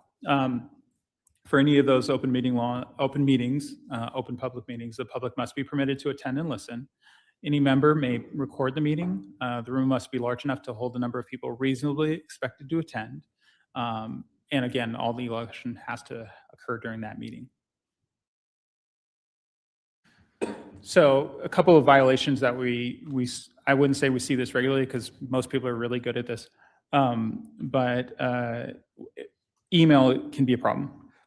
And that's because if one of the mayor and council send an email to a quorum and then that proposes legal action, nobody even has to respond. But if you propose legal action and you're sending it to a quorum of the mayor and council, that could be a violation.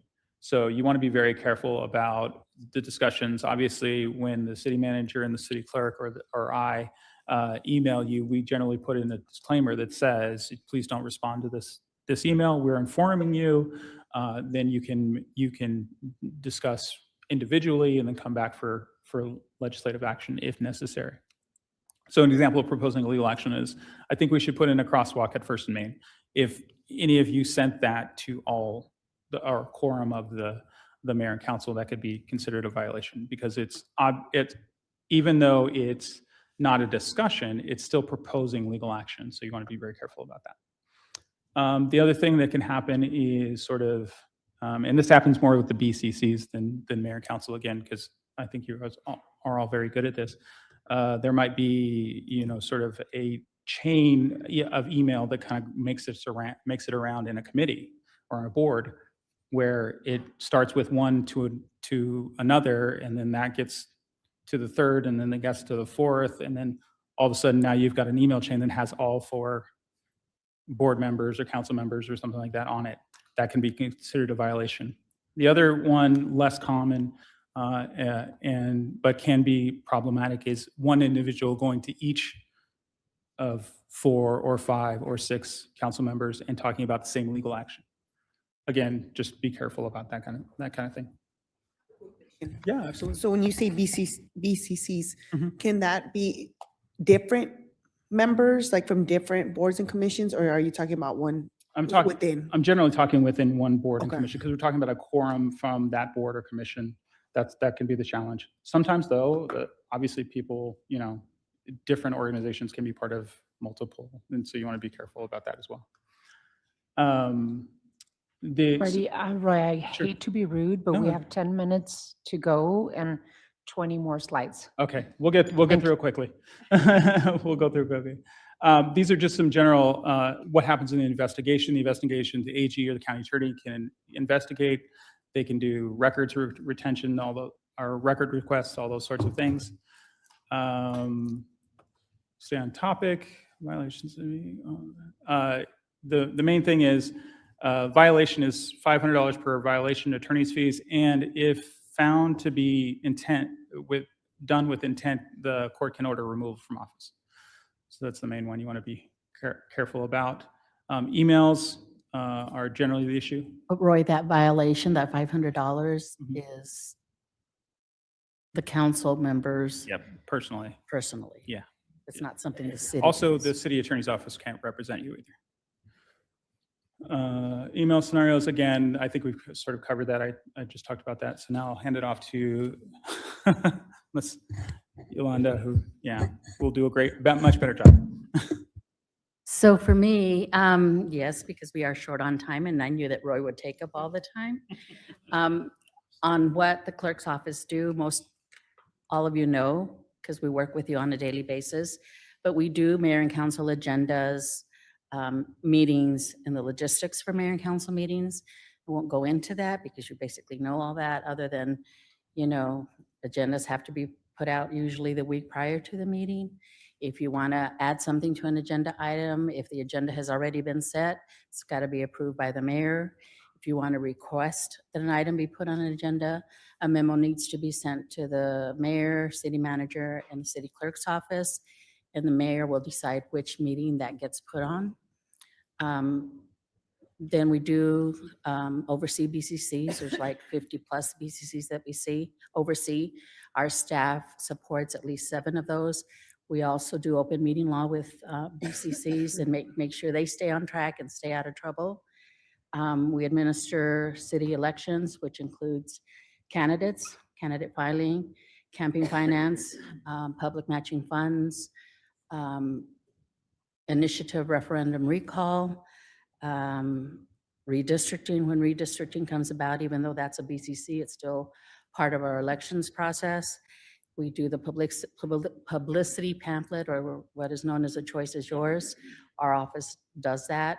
We run elections from start to finish, except for the part of the mailing out of ballots, but we create the ballots, we send them to the vendor for printing, they mail, and once they get mailed out and start being returned, we do everything from then on. We also do liquor license applications, special events, person transfers, person location transfers, new applications, extension of premises. Staff is real good about making sure that they're always communicating with those applicants and with the state liquor board to make sure that they're meeting city requirements and are in compliance.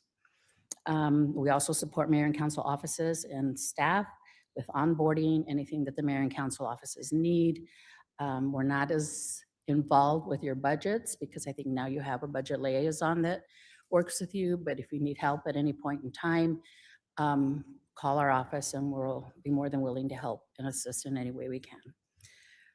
2 areas that I really want to focus on is records management. For some time, our records management has kind of been falling through the cracks, but we really need to beef that up and make sure people are following state retention schedules.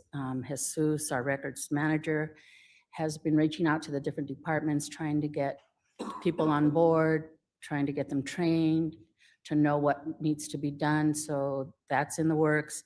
Plus, and then our other thing is the public records request. We do both internal and external. We have gotten our numbers for public records requests has like doubled in the past year. And I think I heard in our legislative update that there's legislation to change public records requests and the time that we need to respond to those requests. Right now, it's respond in a timely manner. What does that mean? It means something different to everybody, but our staff is really good about staying up on that, making sure that we're responding to the requester, keeping them updated. So it's a big area that we're working with, and Jesus and his staff have really been good about that. So that is in a nutshell what our office does. We're a small, as Roger and Suzanne always used to say, a small but mighty department because we do a lot. We're always the first office that people call for direction and help when they're trying to navigate through the city. And I'm sure, you know, with the hiring of the new city clerk, some of those processes will change to whatever she will want to update, bring new ideas, that sort of thing. So more fun to come. And that's it. And thank you for your time. Thank you so much. Thank you, Mr. Attorney. Thank you, Ms. Clerk, for the presentation. I think Roy, you had suggested that we have this little 101 session with our new council colleagues. But for me, it's always good to, you know, refresh and ask questions over and over again. You know, as an elected official, usually there's people out there wanting to get me. So I think that that'll be for all of you, the same situation. But it's really important to know the charter so that we can perform the duties that the charter is very specific on us having the power to. A lot of people come to me and say, hey, look, the mayor of Chicago did an executive order to do X or Y. And the mayor of Chicago is a strong mayor system. I don't have the power, and many times the state of Arizona and the state legislature preempts any type of power for cities and towns in Arizona. So usually I find myself explaining the powers of the mayor and the council very frequently, especially in these in these unsettling times that we're living in, that people ask, especially me, to be able to react or act upon different things that different mayors around the country do. And what I've seen really that every single um, mayor and council have different abilities depending on the charters, or even there's some unchartered cities that have different rules, even here in Arizona. So every single jurisdiction I've come to find out has different rules of what their mayors and councils can do. So thank you for the update. Thank you for all of the help and amazing support. Ms. Clerk, I really appreciate you and all your staff for the work. Any questions? Councilmember Dahl. Thank you. I just want to say great job. I wish this was available when I was elected. Months later, I found an old document, advice to the new city councilman, and it was outdated. But this is great. I learned something, and it's really great to have it all together. Thank you, Roy. Thank you. We just knew you knew it all, Kevin. Alrighty, so anything else that you'd like to add?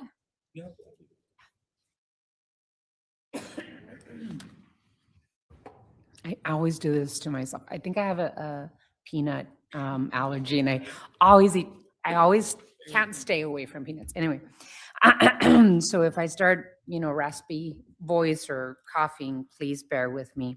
We're going to move to item 6, which is I requested this item to be discussed at this agenda, the Safe City Initiative update.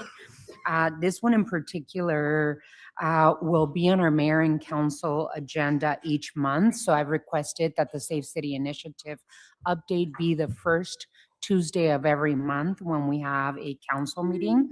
I think it's important for us to make sure that we're discussing the progress that the city of Tucson and each of our departments are achieving through the Safe City Initiative.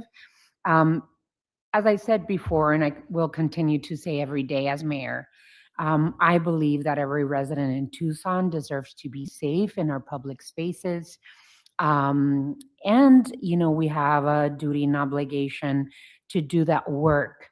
I've heard previously some say, it doesn't have this responsibility on our charter, right? We are not obligated to do that service because it doesn't say that we have to do it with whatever mechanism created the jurisdiction. For us, the charter is very specific in terms of public safety, which is police and fire. That's what our charter says. But I know that my colleagues on the council and I advocate more for safety.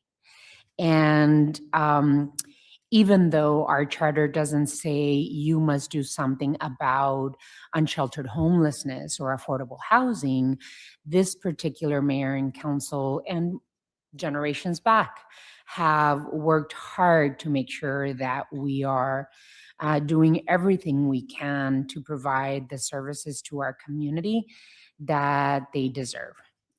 This particular meeting and the update on Safe City Initiative is in honor of the Gun Violence Survivors Week that we started on Sunday. We're focusing in this update on gun violence prevention.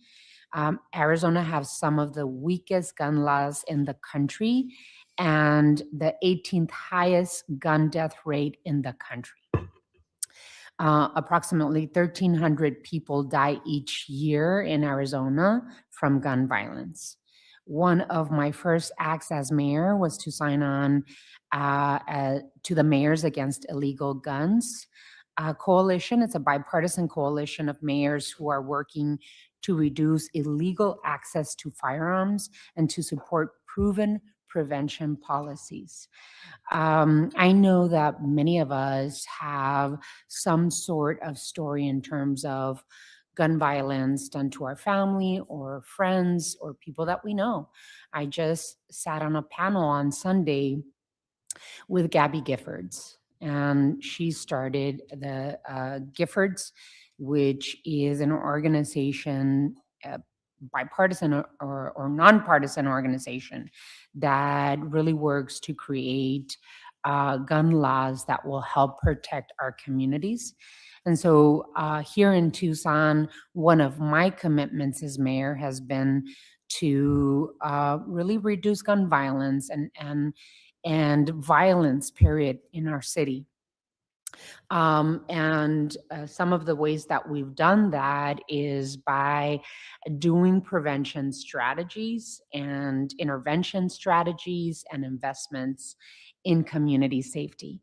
That's why we, created the Office of Violence Prevention and Intervention. We recently hired our first violence prevention intervention program manager, Oscar Medina, who's here with us today, and other incredible work that we're doing in partnership with each and every department in our city, very specifically Tucson Police Department. That's an incredible partner in gun violence prevention and intervention in our city. So I just wanted to start it off. And I know that Liz Morales, is our assistant city manager, is going to guide us through this. Thank you, Liz. Thank you, Madam Mayor and members of council. Thank you for this opportunity to give you an update.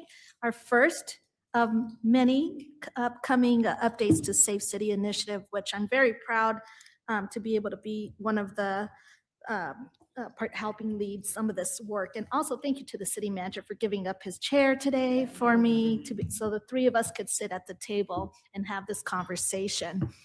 And Mayor, thank you for that introduction. This first series will be on the gun violence prevention and intervention efforts that we are doing. This work reflects a strategic citywide approach that combines prevention, intervention, and enforcement rather than just relying on a single tactic. Gun violence is not inevitable, as some may think. Cities like ours that invest in coordinated evidence-based strategies do see results. Here at the city, we have intentionally aligned prevention, intervention, and enforcement under Safe City Initiative framework so that we can ensure that the efforts are complementary and not fragmented. This alignment also allows the city to intervene earlier, respond more precisely, and focus enforcement where it is most effective. And as a result of this alignment, we are already seeing meaningful reductions in gun violence in targeted locations, and which validates the approach we are taking. For those in our city who are not aware of what Safe City Initiative, here's a brief overview. Since October 2025, Mayor, you had an open letter to Tucson residents. We have worked to integrate responses to violent crime, unsheltered homelessness, the opioid crisis, and quality of life concerns. By coordinating across departments and community partners, the city is moving away from a siloed approach towards shared accountability and data-driven decision-making. This structure allows resources to be deployed more efficiently and with greater impact. As the mayor already indicated, we've been really working on building the infrastructure needed to sustain the work long-term. Tucson Police Department, who's been doing this work for a while now, has expanded the community-based violence intervention as part of the greater public safety strategy. As the mayor indicated, in 2025, we established the Office of Violence Prevention and Intervention that sits under the city manager's office to lead the coordination across systems. The hiring of Mr. Medina, as the mayor had indicated, is that first step for the Office of Violence and Prevention. He is going to provide the dedicated leadership to align partners, track outcomes, and ensure this work moves from short-term initiative to lasting systems change. And I have asked Oscar to share a little bit about himself and some of his plans and we'll start this conversation.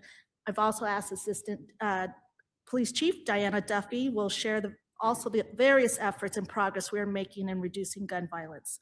We will also hear at the end from Laura Dent, our Director of State and Federal Relations, who will share the legislative agenda on this topic. So I will turn it over to Oscar. Thank you, Honorable Mayor and members of the council. It's an honor to serve in this role as the Violence Prevention and Intervention Manager.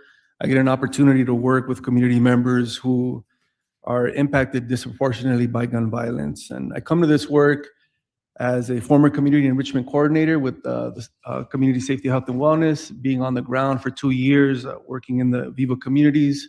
And before that, 12 years as an educator, teaching middle school and high school here in the Tucson community. This work is important to me because my former students and their families have been impacted by gun violence. And thank you for allowing me to be here today and for allowing me to present some of the prevention efforts that are taking place in our community. The Office of Violence Prevention and Intervention is developing a multi-year roadmap, 2026 to 2030, that will outline prevention and intervention priorities, the strategies used for the implementation and prevention and intervention practices and programs will be evidence-based and data-informed. The multi-year roadmap will include benchmarks and align with some of the existing citywide prevention and intervention goals, including the Safe City Initiative, the Violence Interruption and Vitalization Action Initiative, and the Prosperity Initiative, with the goal of delivering measurable and collective impact. The office will establish and strengthen coordination with key partners through regular meetings with Tucson Police Department's Research and Analysis Unit, the Community Violence Intervention Management Coordinator, and the Pima County Health Department and their Office of Injury and Violence Prevention.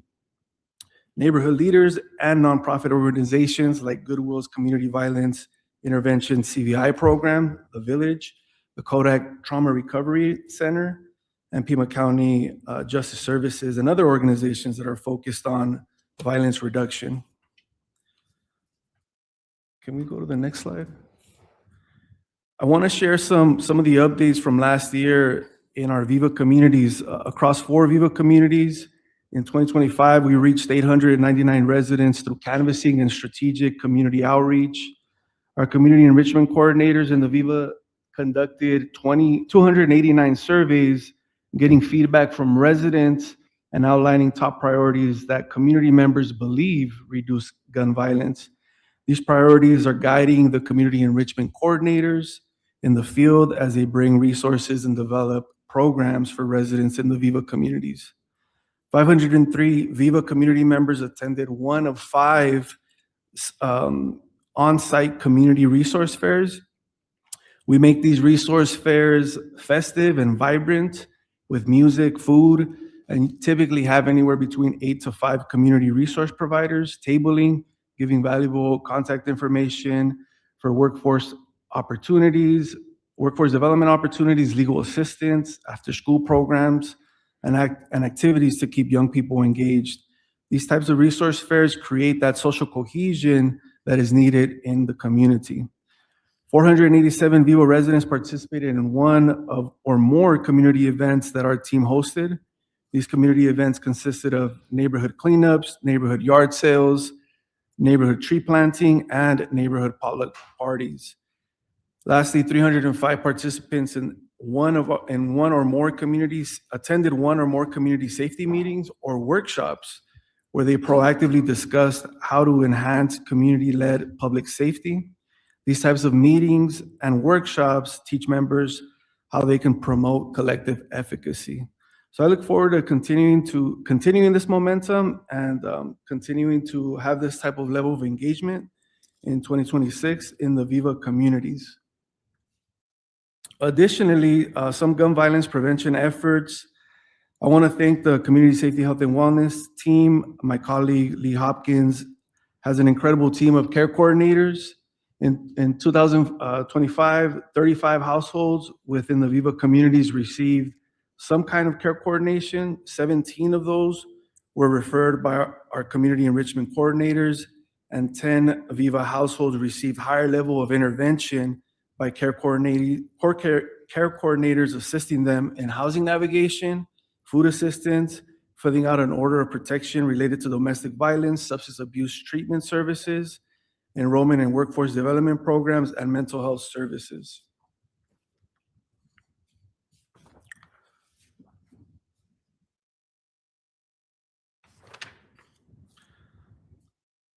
In 2024, we created a Community Safety Leadership Institute. And this Leadership Institute took community members through an 8-month Leadership Institute. These courses or sessions consisted of 2 hours, and they typically revolved around empowering community members with skills and knowledge and tools to promote safety and well-being. In May of last year, 19 of those community members completed the institute, and many want to remain engaged and help the city and their neighborhoods. In November of last year, we had our first gun violence prevention youth summit that took place at the Pueblo Community Center. Thank you, Mayor, for attending and for listening to the youth. Those themes of that summit were remembrance, those who people have lost from gun violence, the root causes of gun violence, and the collective action that young people can take.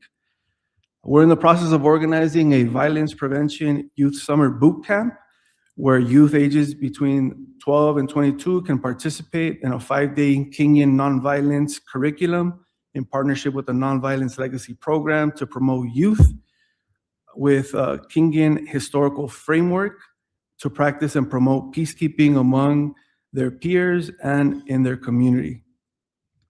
The Tucson Violence Intervention and Prevention Planning Council gathers quarterly at the Silver Lake Goodwill campus to share data, resources, and bring community members who have lived experience with gun violence to advance and grow our Tucson community violence intervention CVI ecosystem.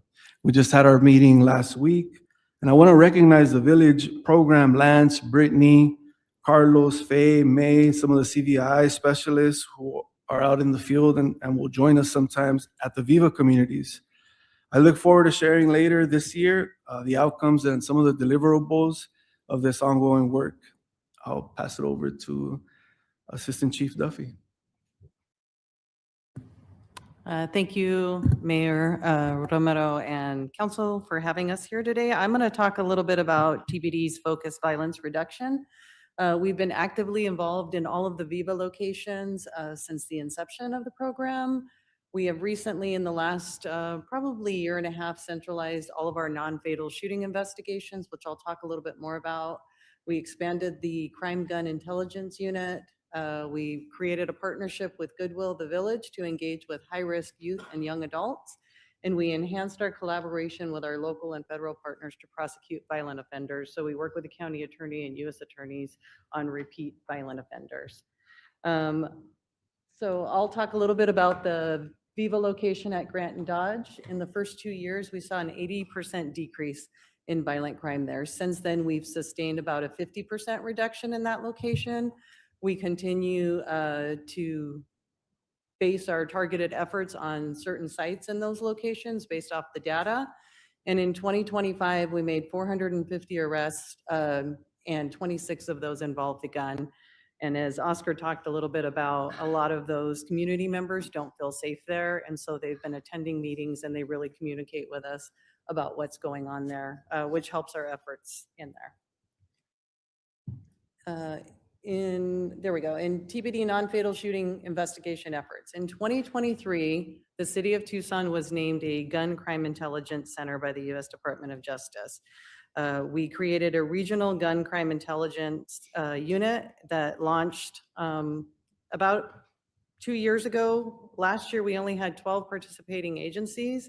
This year, we're up to 24 participating agencies, and that's really important because we they're no longer siloed. All of Southern Arizona is communicating about gun crimes because they don't stop at certain streets, they don't stop in the city, they go into the county. And so we've really enhanced those efforts. We hold a weekly shoot team meeting that involves all of the partners, juvenile probation, it involves the county attorney, it involves all the attorneys in the room to really discuss how we're gonna work these cases and then what we're gonna do moving forward. Our shooting investigation unit was created.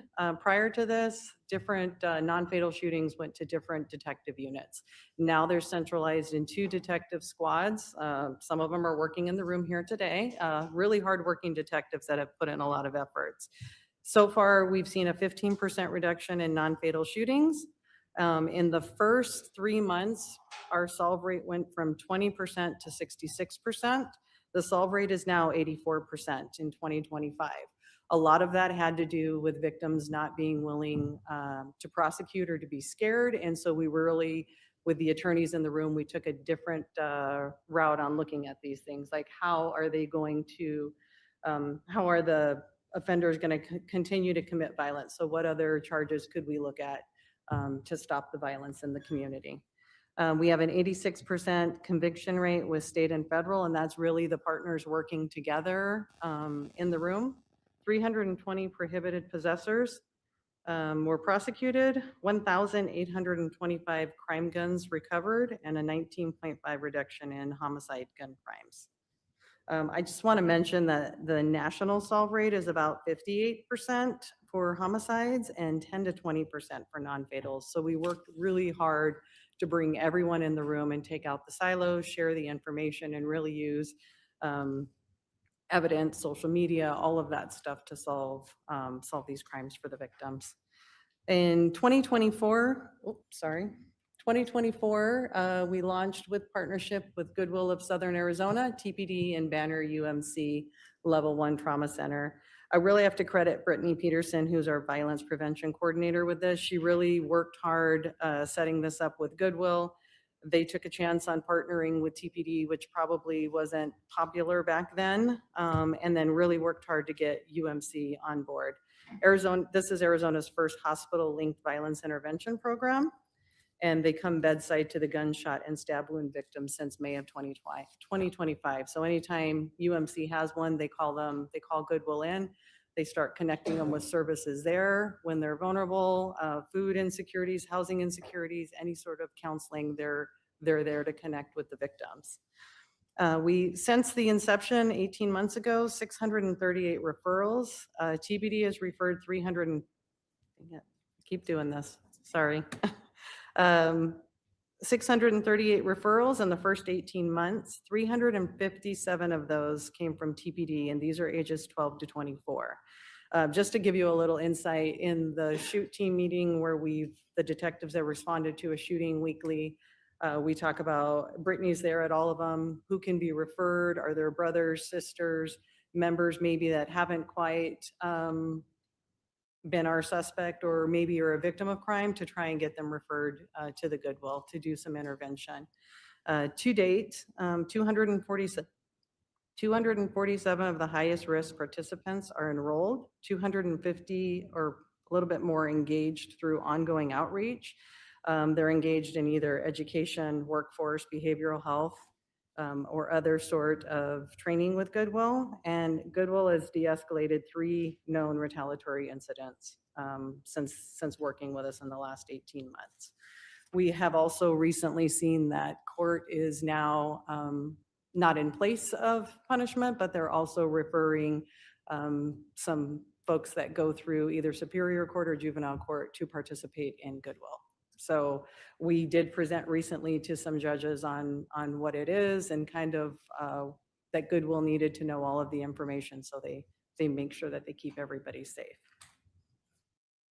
Gun crime dashboard. So as the mayor mentioned, Mayor Romero is the co-chair of the nonprofit Mayors Against Illegal Guns, and our research and analysis worked with Every Town for Gun Safety to develop the public dashboard.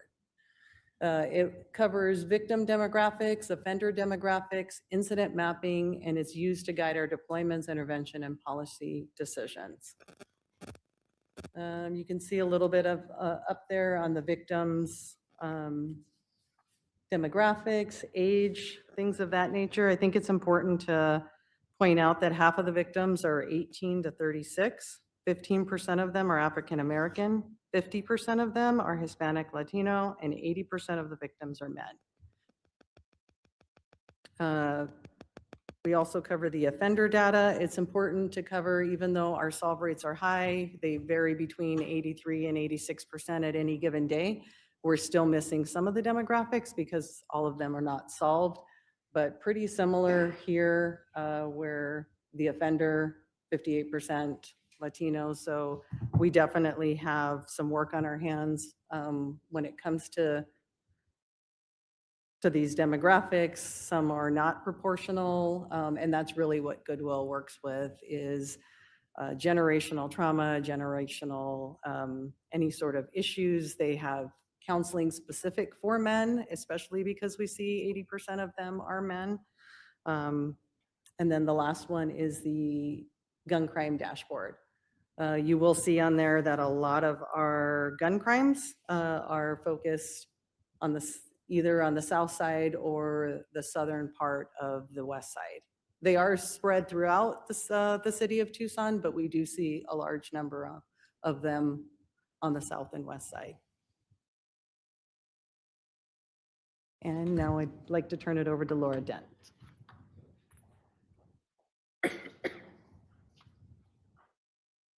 Good afternoon, Mayor Romero, Vice Mayor Santa Cruz, members of the council. It's great to be with you. I'm going to just share a little bit of a snapshot of what's happening at the legislature in relation to gun regulation and proposed legislation, preventing gun violence and preventing the preemption of local communities to prevent gun violence is a priority in your legislative agenda. So far, more than a dozen bills have been introduced this legislative session that relate to the regulation of firearms in the state.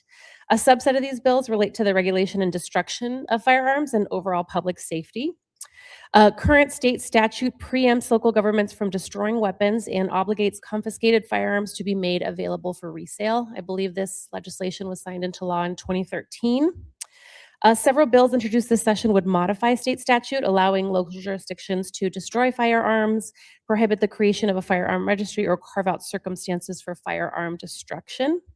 A few of these bills include SB 1028, SB 1079, and HB 2861, which would require the destruction, of firearms used in the commission of a homicide. I do want to uplift a powerful story and anecdote related to some of this work. Julie Erfel, I don't know if you all are familiar with her in Phoenix. She's the widow of Officer Nick Erfel. Tragically, Phoenix PD Officer Nick Erfel was killed in the line of duty in 2007. His widow, Julie, was later made aware that the firearm utilized in the killing of her husband still existed and under current statute was eligible for resale and recirculation. Ms. Erfel has filed suit against the city of Phoenix to stop the auction of the gun that killed her husband and is now working to change the law. It just goes to kind of uplift the very human experiences and stories, and really the power of those stories to move the needle. It does appear that those bills do have good traction at the legislature this year. So just the second bucket of sorts are proposed firearm regulations, including sales, background checks, liability, and access. These bills will obligate background checks and update prohibited weapons. There's also been one referral introduced. As you all know, a referral goes directly to the voters. HCR 2019, which if passed would go directly to voters and require firearm sales or transfers through licensed dealers. Obviously, there's many political factors that influence what passes and what moves and what does not, but this is a bit of a snapshot of what's happening at the state capitol in relation to gun regulation this session.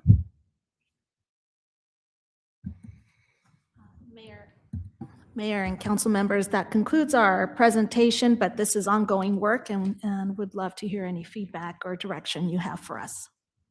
So first and foremost, thank you so much. Liz, I know that you've been intimately involved with creating all these programs. I want to also extend my heartfelt thanks to Chief Castmore and his entire team. including, of course, Assistant Chief Duffy, who's presenting here. And I know that you all work day in, day out, including our officers. It actually was our work with TPD that started the PNI Plus Network Investigation Program, which was the pilot of our Viva program, maybe what was it, 4 years ago?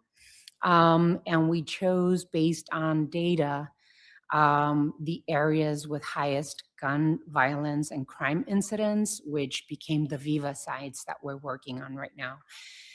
Since I became mayor, as I said, my first act was to sign on to Mayors Against Illegal Guns, but we've steadily worked on reducing gun violence in our city.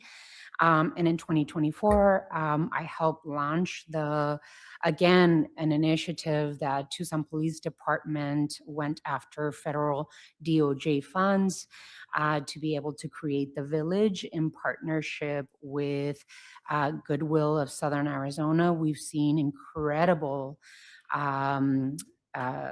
evidence that the programming and prevention and intervention works. And I'm so proud that the city of Tucson is the first city in Arizona, and I don't know if around the nation, in terms of creating a hospital-based gun violence intervention program. Our partnership with Goodwill of Southern Arizona has proven to be amazing. Viva has proven to bring down gun violence up to 80%. And it's a holistic approach to gun violence interruption and intervention in partnership with our Community Safety, Health, and Wellness program, our Housing First program, our Housing Community Development program, our council offices that have been involved in all of this, and that continues to maintain the percentages of gun violence down. I just want to also talk about, that we're not a Johnny-come-lately. We're an innovative organization that tries new things, and I want to deeply thank Chief Casmar for holding hands with me and the council on these really important projects that we all deeply believe in, and that really are protecting our community and our police officers on the streets. And so thank you, Chief. I know you're here with us. Thank you. Really appreciate you bringing ideas like these to me and to my colleagues on the council. And I just wanted to also thank Oscar Medina, our first manager of the Office of Prevention and Intervention in our city. There's a commitment from me, I know from my council colleagues, that we want to continue pushing the envelope on the innovative, holistic approach to safety in our city. I was lucky enough to go to the Youth Summit, and hearing from the young people and the emotion and the trauma shared in the room, it was so powerful. And so I would highly, highly recommend that you all, if we can, attend the gun violence prevention boot camp that is being put together. It is so powerful to hear from young people themselves. And at the summit, I met the mother and sister of Eduardo Toyos, a young person whose life was lost to gun violence. And oh my God, it was really waterworks from all of us, them and I included, their courage and love and their willingness to work to change the gun violence that we are seeing, not just in Tucson, throughout Arizona, but throughout the country. It was just so powerful. And I also wanted to bring up here in Tucson, and in a weird way, right? The the shooting and the death of Juan Cristobal Flores, an employee of Goodwill of Southern Arizona, who was shot and killed, as well as a young woman working with him. You know, and I know I've talked to the CEO of Goodwill, and she said that they put this work that they do to work at the hospital at St. Joseph's, and the CEO of St. Joseph's said, we want to participate in this.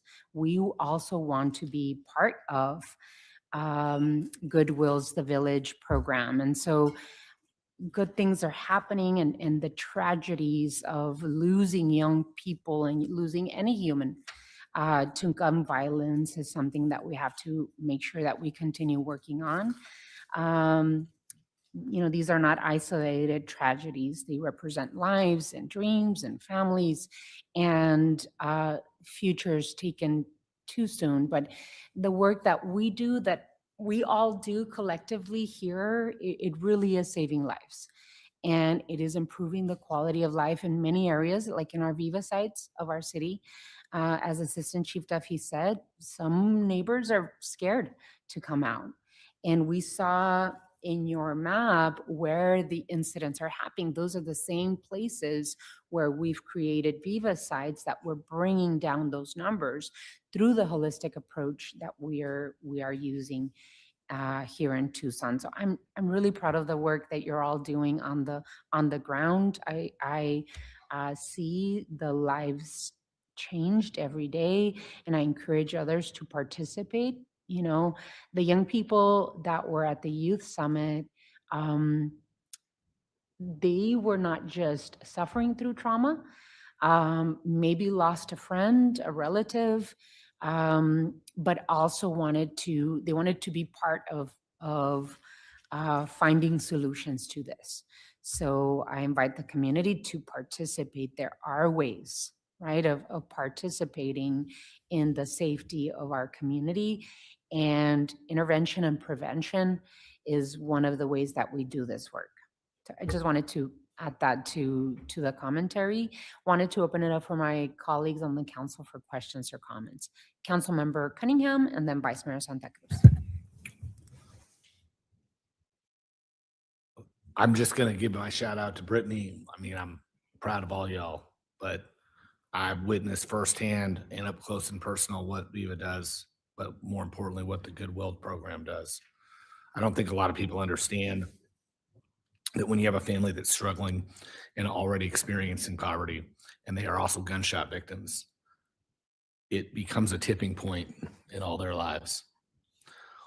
Just from one shooting on a family that's already disadvantaged, you can see children in foster care for the rest of their lives if the community doesn't act. You can see a family becoming homeless if the community doesn't act. And over the past 2 or 3 months, we've had the opportunity out of our office to work hand in hand with this entire organization to stave off those consequences to several families. So I want to thank everybody for what they're doing. And the solve rate's not surprising. And that's not just in gun violence. We seem to be doing a great job on our solve rate on all the cases that we're able to follow up on. And it's really about personnel and how many more people we need to be able to meet the solve rate that we really want. Well, not the solve rate, to address every single incident. So with that, I'm just happy to hear that with the resources we have, we're utilizing them and optimizing them. But it's our job on this side of the table to figure out how we can gather and distribute more resources to you so you can keep this work up. So that's my piece. Vice Mayor? Yeah, thank you, Mayor and staff, for this comprehensive overview of the work that's been happening over the past couple of years. I know just seeing the map is helpful, and hopefully the Ward 5 office and our office can be brought in, to, support these efforts and be a little more connected to, these gun violence incidents. Thank you for putting all that work together, and thank you, Mayor, for leading on this. I know it can be so overwhelming and emotional, but I think all the steps that y'all are taking are putting us in a better position. I had the opportunity to go to Goodwill last year and look at a lot of their youth programming and talk to a lot of their young people who are part of their programming. And I was curious if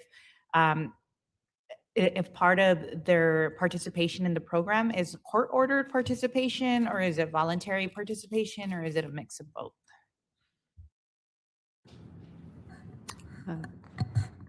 Thank you, Mayor Romero and Vice Mayor Santa Cruz. It's actually all voluntary, which is why we met with the courts.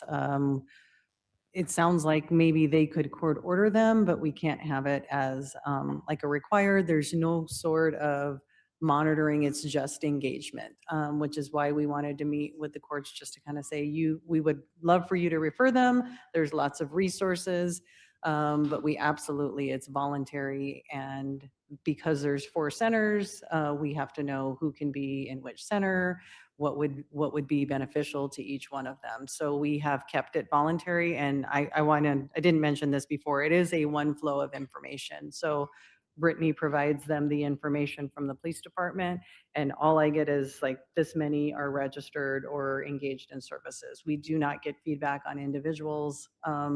And that had to do with part of them being willing to trust the Goodwill to go in there. So it's just it's a one-way flow of information. Councilmember Barajas. Thank you, Mayor, for adding this item to today's agenda. And just thank you to the Office of Violence Prevention and Intervention for presenting today, for you all for doing the hard work. Your dedication means so much for our community. I want to piggyback a little bit on, Vice Mayor, on the collaboration piece. If you can provide maybe more information on existing partnerships, specifically with our local school districts, because we all know, the ages are getting younger and younger, specifically with our young men.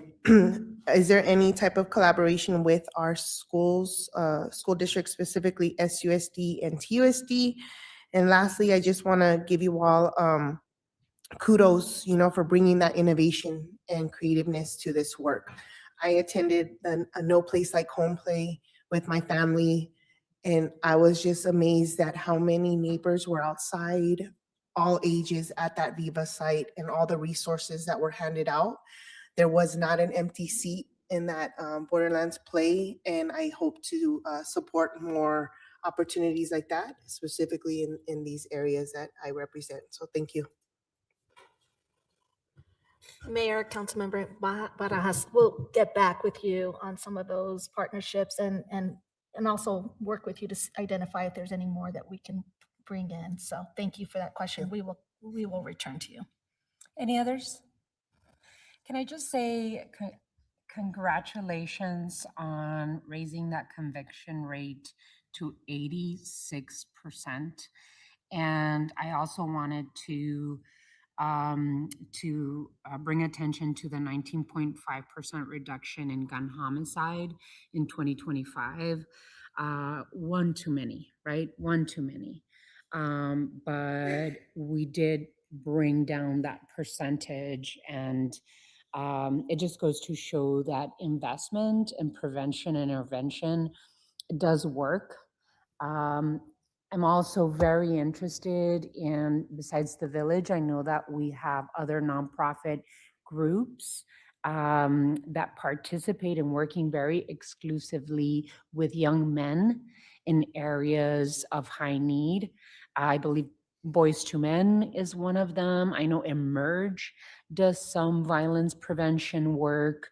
It would be really wonderful to partner with school districts to be able to, get them younger, because the exposure to violence is there, and the trauma is created at a very, very early age now. There's so many layered issues in terms of need in in the areas where where it's happening, right? The Viva sites where it's happening, there's layered reasons as to why this violence is a continuation of what is happening in those areas. And poverty is a huge piece of what we're seeing. Lack of education and educational attainment just continues a cycle of violence. So I think the Prosperity Initiative and all of the work outside of this in particular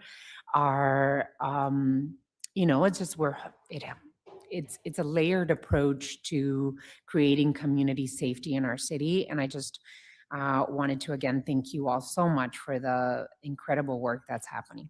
Thank you. Alrighty, thank you all. Thank you all so much. Really appreciate it. Yes, yes, yes, yes. Okay, so we move on to item 7. Time has been set aside for the discussion and direction relating to matters pending in front of the Pima County Board of Supervisors and other regional jurisdictions. Ms. Morales, go ahead. Madam Mayor, we have Jackie who will come and provide us an update. Good afternoon, Mayor and members of the council. We have brief comments for you, starting with Pima County. The Board of Supervisors approves the option notice and rent for 75 East Broadway site to Rio Nuevo. This was at the January 20th meeting, and this approval satisfies a requirement of the ground lease option agreement, allowing Rio Nuevo to advance redevelopment of the site, including the proposed Tucson Inn and Marketplace Hotel retail and event space project with OP Companies as the developer. Moving on to Rio Nuevo. Rio Nuevo approves financial assistance of $250,000 for new spa and wellness center, El Ritual, and this will be located at 410 North Toole Avenue. Moving on to regional updates. Town of Sahuarita discusses findings from the summer 2025 public involvement process for the Sonoran Corridor project. Responses show strong support for a no-build option and mixed views on project needs. Updated traffic forecasts through 2055 indicate lower demand than previously projected, and ADOT is considering changes. And Sahuarita supports a combined approach that limits community impacts while maintaining essential regional connectivity. And the last update on regional economic development is Mexican officials brief PAC Regional Council on passenger rail expansion. Officials outlined passenger rail lines currently under construction in central Mexico with long-term plans to extend services to Nogales, strengthening future cross-border mobility and regional connectivity. Thank you so much for the update. Really appreciate it. I just recently, I think it was last week, I went to the Safer Center that was stood up by opioid settlement funds in partnership with CBI. I would encourage my colleagues on the council to do a tour to see what is happening there. I came out like very, very happy and impressed with the work that CBI does. And one of my questions was, it's a 6-month pilot with opioid settlement funds, but how do we decide how to move on with Safer Center and investing in a Safer Center, expanding and making sure that we look at the data to see if it's successful and how many people are being served by the Safer Center. So I think it would be important. One of the pieces of information that I was given was that they have, I think, either weekly or monthly reports that are going to Pima County Public Health Department in terms of who's being served and the success rate, et cetera, all the data that we should be getting as well. The other thing that I'd like to make sure that we are paying attention to 6 months go by pretty quickly. And so at the fourth month, what will be the course of action to evaluate the Safer Center and continue funding it with opioid settlement funds. So I'd really like to make sure that we look into that and that we prepare for whatever's coming next. But I highly recommend you all attend. It's clean, you know, the individuals there are fed, well taken care of. It really is an incredible organization. And, you know, I know that some people are concerned with a possible expansion of a Safer Center in terms of other areas of our community.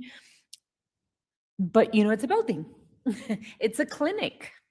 And I don't think people should be afraid of having a Safer Center close to their neighborhood. I would highly recommend people and elected officials, both on the Board of Supervisors and here with us, to take that visit. You will be absolutely impressed by the work that CBI is doing there. Just wanted to mention that. Thank you so much. Any questions or comments? Councilmember Dahl. Thank you, Mayor. And my staff and I are going to tour the Safer Center Thursday. But I had a question about the Suarito item. That had to do with the highway bypass. And you said something about a no-build option.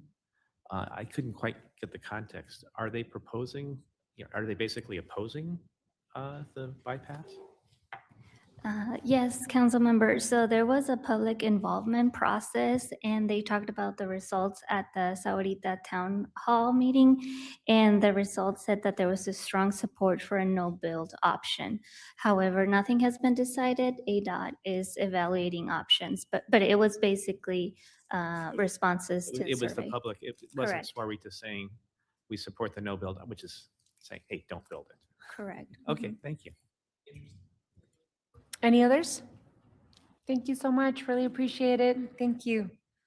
All right, so we move on to item 8. Time has been set aside for mayor and council to receive an update on state and national legislation and regional committees, executive orders, and direction to any associated litigation. Ms. Assistant City Manager. Yes, thank you, Mayor, council members. I again welcome Laura Dent to be able to provide us this update. Thank you. Mayor, Vice Mayor Santa Cruz, members of the council. Good afternoon. I will start with a state update on our state and federal updates. State lawmakers have submitted more than 1,800 bills for consideration this session, so we have officially broken the record for the most number of bills filed in Arizona history. That was set in 2021. So, and the work continues. So we'll see a few hundred more of those probably coming soon. Our organization has weighed in on 22 bills to date, ranging from water issues, preemption, housing, public safety, and more. You have the updated resource, the tracking list that is provided to you all will populate in real time. So if you ever have questions about what's moving, where we've weighed in, you can always reference that and of course, connect with me. I do want to just acknowledge Chris Avery and Natalie DeRook with Tucson Water for joining me at the state capitol last week and testifying in opposition to HB 2328, a bill that would undercut City of Tucson differential water rates. And I want to thank again city staff for engaging on bill review and to your offices for raising priorities as they develop at the state legislature. Just today, as a sidebar and an update, HB 2116 passed unanimously. That bill would invest $1 million in the Colorado River Litigation Fund. So that parlays quite nicely into our federal update. I'll start with Colorado River. Last Friday, Interior Secretary Doug Burnham convened the 7 Colorado River Basin state governors, including Arizona Governor Hobbs, to advance post-2026 Colorado River water sharing talks. There was no agreement reached. However, discussions continue alongside Reclamation's draft EIS for future river operations. The deadline for agreement has been set for February 14th. And then a final update on the federal level. Last week, the Senate approved 5 fiscal year 2026 spending bills, funding most of the government through September 30th. They also approved a 2-week continuing resolution for the Department of Homeland Security through February 13th. to allow continued negotiations. Today, just a couple hours ago, the House voted to end the partial government shutdown and fund DHS through the 13th as well. So that will allow for bipartisan negotiations over immigration enforcement over the next 2 weeks. This concludes my update.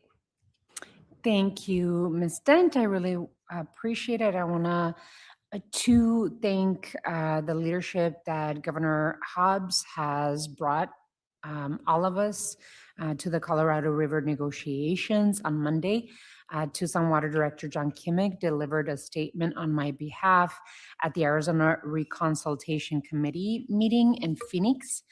I also will be sending our congressional delegation.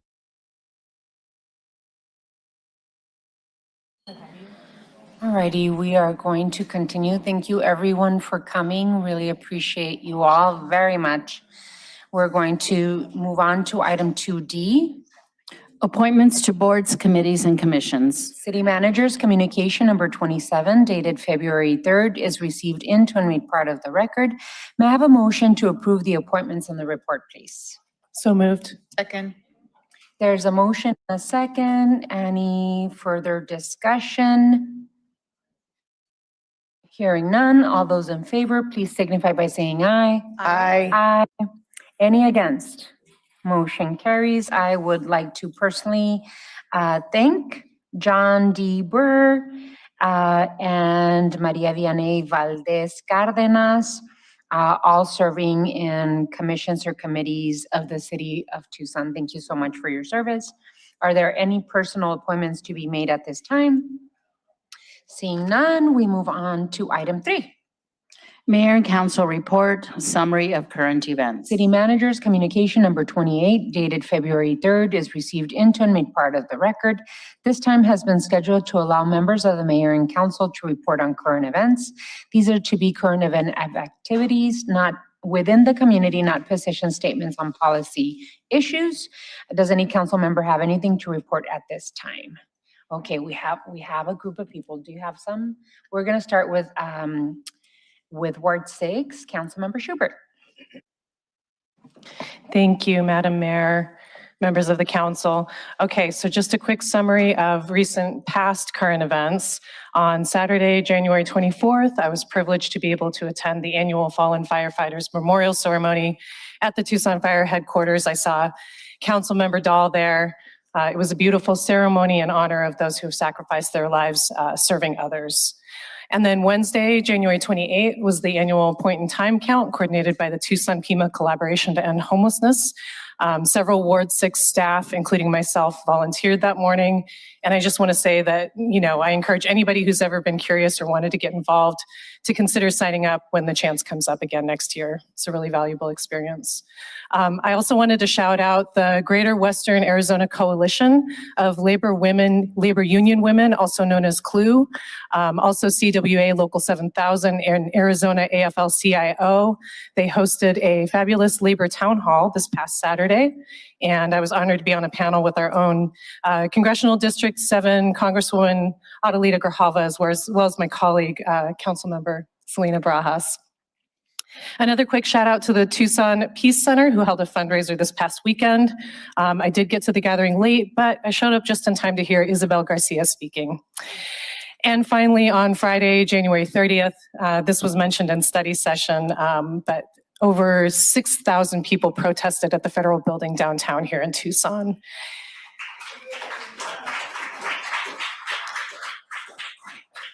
Over 50 local establishments closed their doors. Those who were unable found other ways to express their support, some of them by opening their doors to the community.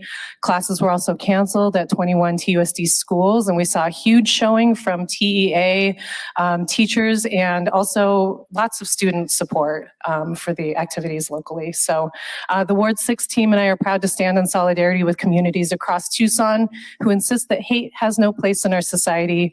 Immigrants are welcome, and ICE needs to be dismantled.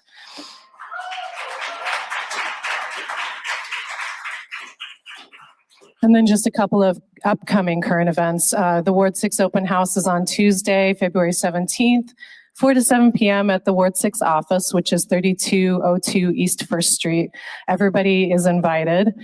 This family-friendly event is a great opportunity to meet the Ward 6 staff, tour the office, and build engagement in local issues. We'll have snacks, we'll have sweet treats and drinks, and kids are welcome. And then come learn about plans for protected bike lanes on Mountain Avenue on Saturday, February 7th, 10 to 11:30 p.m. There will be free bike repair, coffee, and pastries at Mitchell Park.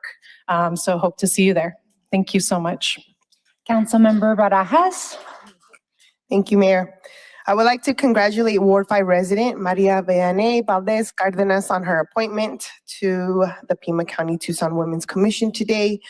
Over the past several weeks, our office has been very busy with engagement, accountability, and steady progress across Ward 5. In response to community concerns, we issued a statement regarding ICE that reaffirmed the city's values and our commitment to transparency, dignity, and the safety for all. I am pleased to report that our office is now fully staffed, strengthening our capacity to respond to constituent needs, and we have welcomed new leadership across several neighborhood associations, deepening collaboration and partnership at the neighborhood level. We also took part in critical conversations elevating women's leadership, including the YWCA's 37th Annual Women's Leadership Conference, where I participated in a panel called Leading with Connection alongside Dr. Cherie Meeks and Lisa Sesma, as well as the Greater Western Arizona Coalition of Labor Union Women Town Hall representing Arizona's women in labor, where I joined Councilmember Schubert and Congresswoman Grijalva to highlight the leadership and contributions of our union members and women across sectors. City staff and volunteers participated in the annual point-in-time count to better understand and address homelessness in our community, including our Ward 5 team. It was my first time participating in the point-in-time count, and I met several folks in the community, a lot of neighbors. I met a lot of young men as well as older adults, people of all ages experiencing unsheltered homelessness. While we were out, we bumped into the community safety, health, and wellness team also volunteering, and I learned about the amount of work that goes into this annual pit count and the type of data we are able to collect. As with any of us, the community members were open to being interviewed, expressed appreciation for being seen, acknowledged, and were treated with dignity. And I'm really glad that I went, and I look forward to bringing more folks with us next year. And economic activity continues across Ward 5, including the opening of new businesses. And today, earlier this afternoon, we welcomed a Chick-fil-A at the marketplace. I want to congratulate the Romo family for opening this new Ward 5 restaurant. Today was a ribbon cutting, and the restaurant will open to the public on Thursday morning at 6:30 a.m. Tomorrow at noon, we invite the public to join us for the 22nd Street Bridge Project groundbreaking, a major infrastructure milestone that reflects continued investment in connectivity and safety. And looking ahead, after you attend Ward 6 open house, we invite you all to join our Ward 5 Fiesta on Thursday, February 19th, between 4 and 8 p.m., an open house style event to meet staff, connect with neighbors, reconnect with friends, and to continue on the conversation. Rodeo attire is strongly encouraged. Thank you all. Thank you, Councilwoman Lee. Thank you, Mayor. Just want to remind everyone that the RTA election is coming up. Ballots will go out next week. I encourage everyone to read the pamphlets, understand what is being asked and what they have an opportunity to chime in on. And in the spirit of making sure everyone has information, Councilmember Cunningham and I are co-hosting an RTA East Side Town Hall. That's going to be happening on Monday, February 9th from 5:30 to 7 p.m. at the Ward 2 Council Office, which is 7820 East Broadway Boulevard. Thanks, Mayor. Councilmember Dahl. Thank you, Mayor. Two short items, one of which has already been mentioned by my colleague, Councilmember Schubert. We share Mountain Avenue north of the university.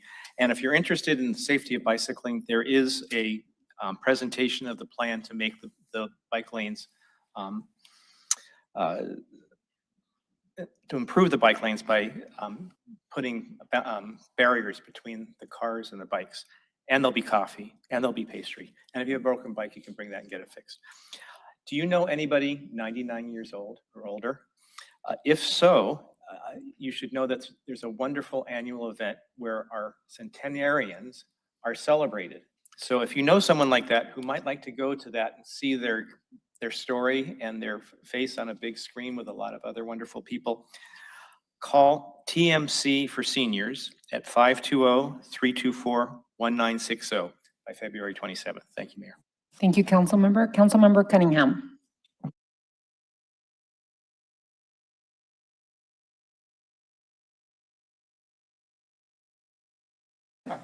Clue, pit count, RTA, all that stuff got said already.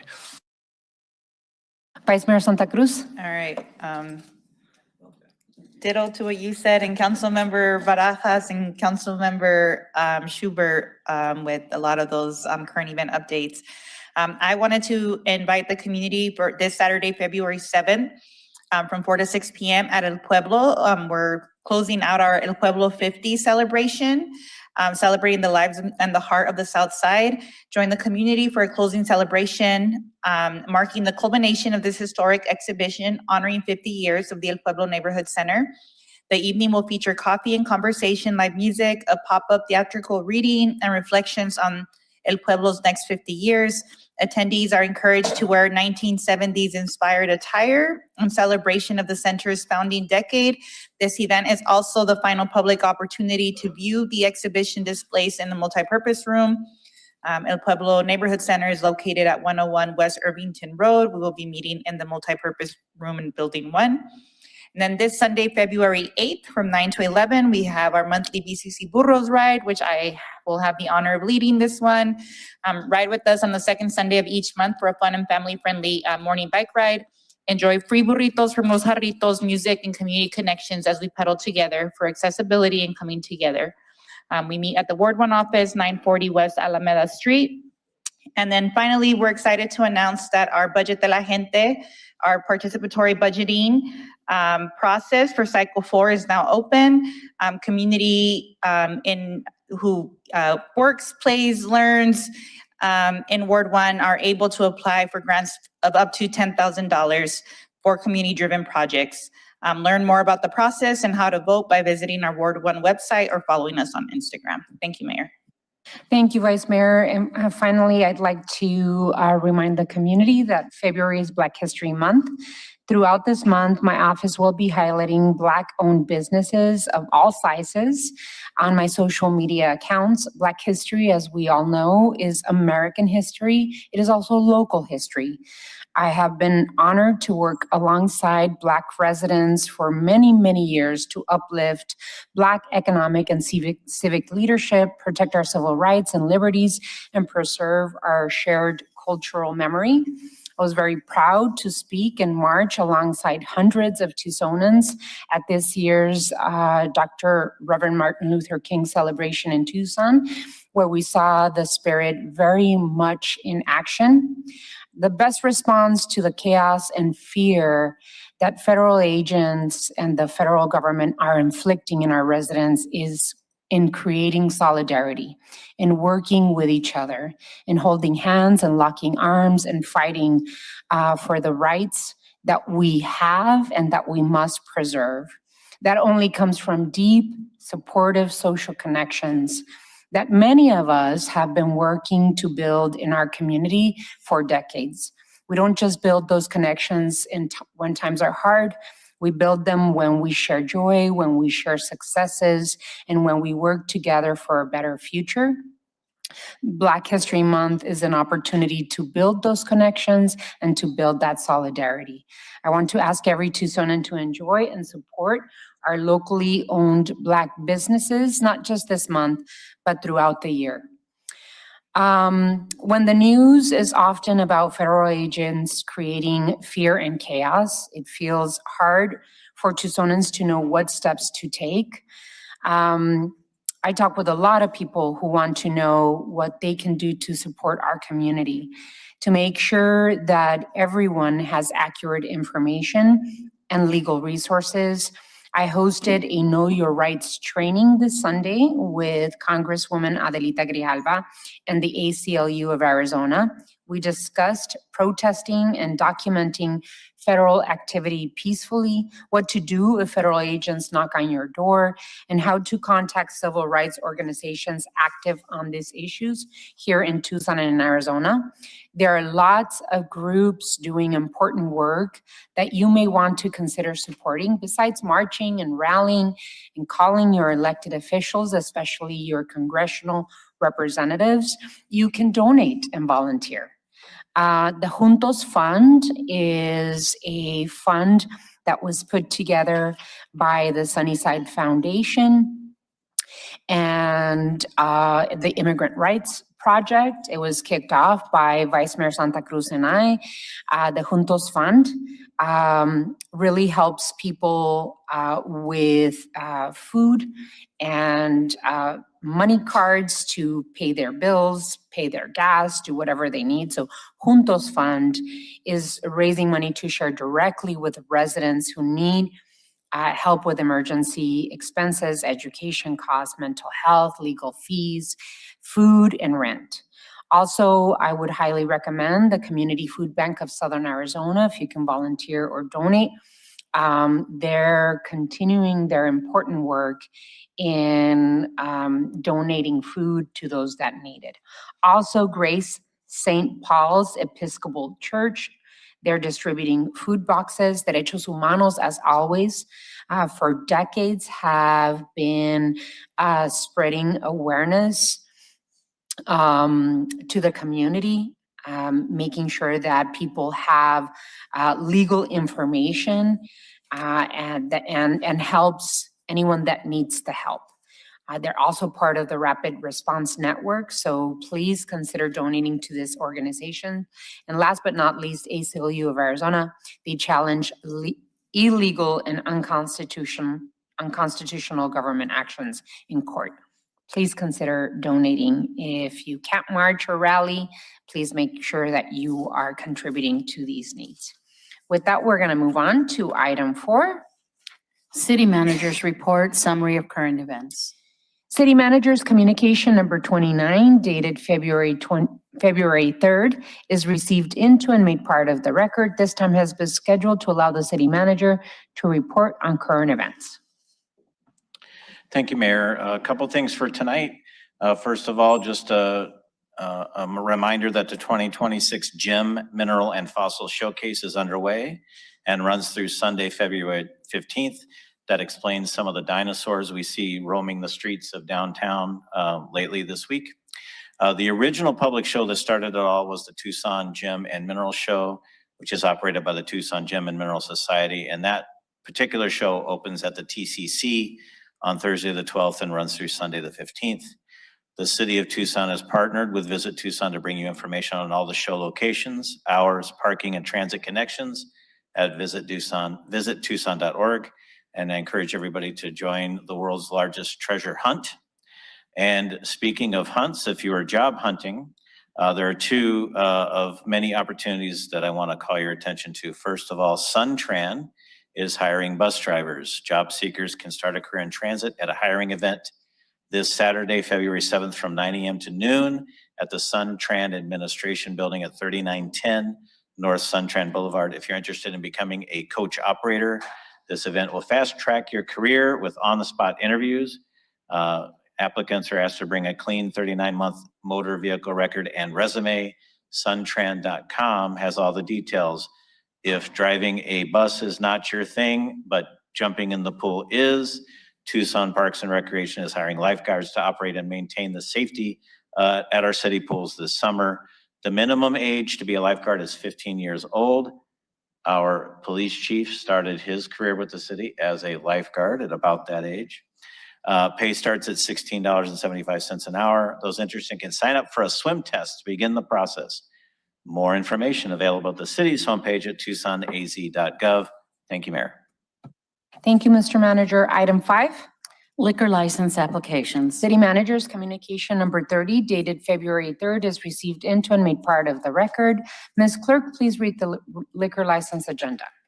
Your Honor, on the evening's agenda, we have 2 applications for new licenses, 1 person transfer, one person and location transfer, and 4 special event applications.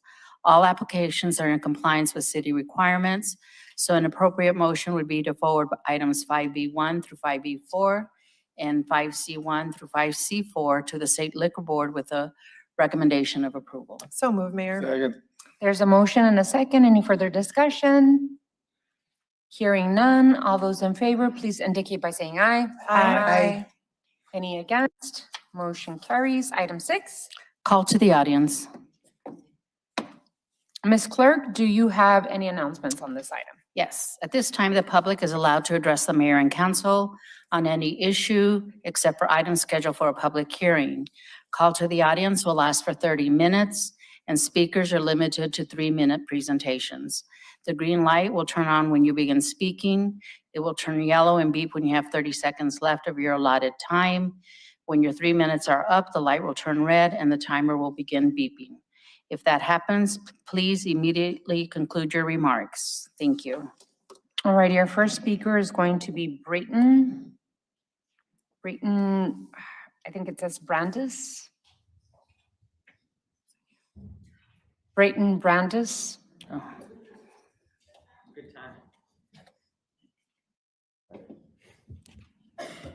Use the tall mic, please. Okay. Hello, Mayor and City Council. I'm sure you've all seen the news surrounding increasing ICE actions around town. One image that comes to my mind is the pepper spraying of Adelita Grijalva back in December. And what we've seen out of Tucson is already horrible and bad enough, not to mention what's happening elsewhere in the country, especially Minneapolis. So I'm standing here as a community member to say that you, as the City Council and Mayor, must ensure that the Tucson Police Department does not act as a force multiplier in these atrocities. You must take action to restrict and prevent TPD from collaborating or assisting with any and all ICE operations. 2 possible first steps would be the banning of 287G agreements, which prevent TPD from becoming an extension of this cruel and inhumane immigration enforcement apparatus, and to deflock Tucson, whose security cameras present massive risks to everybody. I know there is nothing you personally can do about this, but I want you to know that the Tucson community demanded in solidarity with the rest of the country last Friday that we must disarm, defund, and abolish ICE. Thank you very much. And Brayton, just for your information, the city of Tucson hasn't not had 287G contracts with the federal government for more than 15, 16 years. But thank you so much, really appreciate it. And I joined the community of Tucson last Friday, which was amazing. And it was very, very peaceful, so thank you. JP Salvatierra. Madam Mayor, Council, JP Salvatierra, Tucson native, homicide survivor.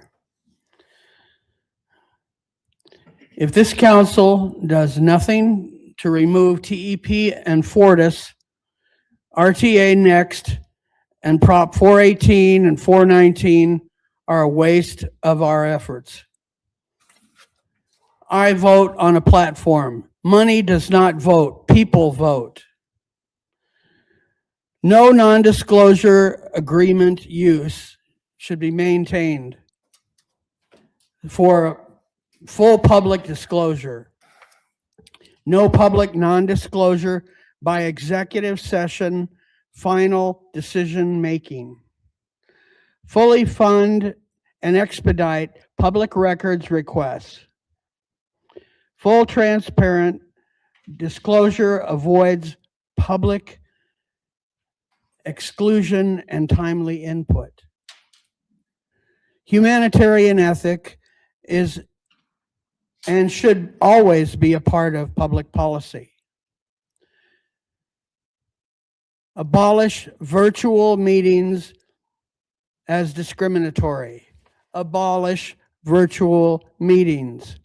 They only represent stakeholders who are profit-driven and not members of the standing public that you want to address and identify. Full regular council office hours and fully staffed should be the record, the regular norm here. We're not under martial law, and we're not in a pandemic. States' rights allow municipalities to allow more stringent health and environmental safeguards over EPA and World Health Organization general guidelines. This means that we can create more benefit and safety measures for the public at large. Air, water, quality of life, the issues that we cherish in our community.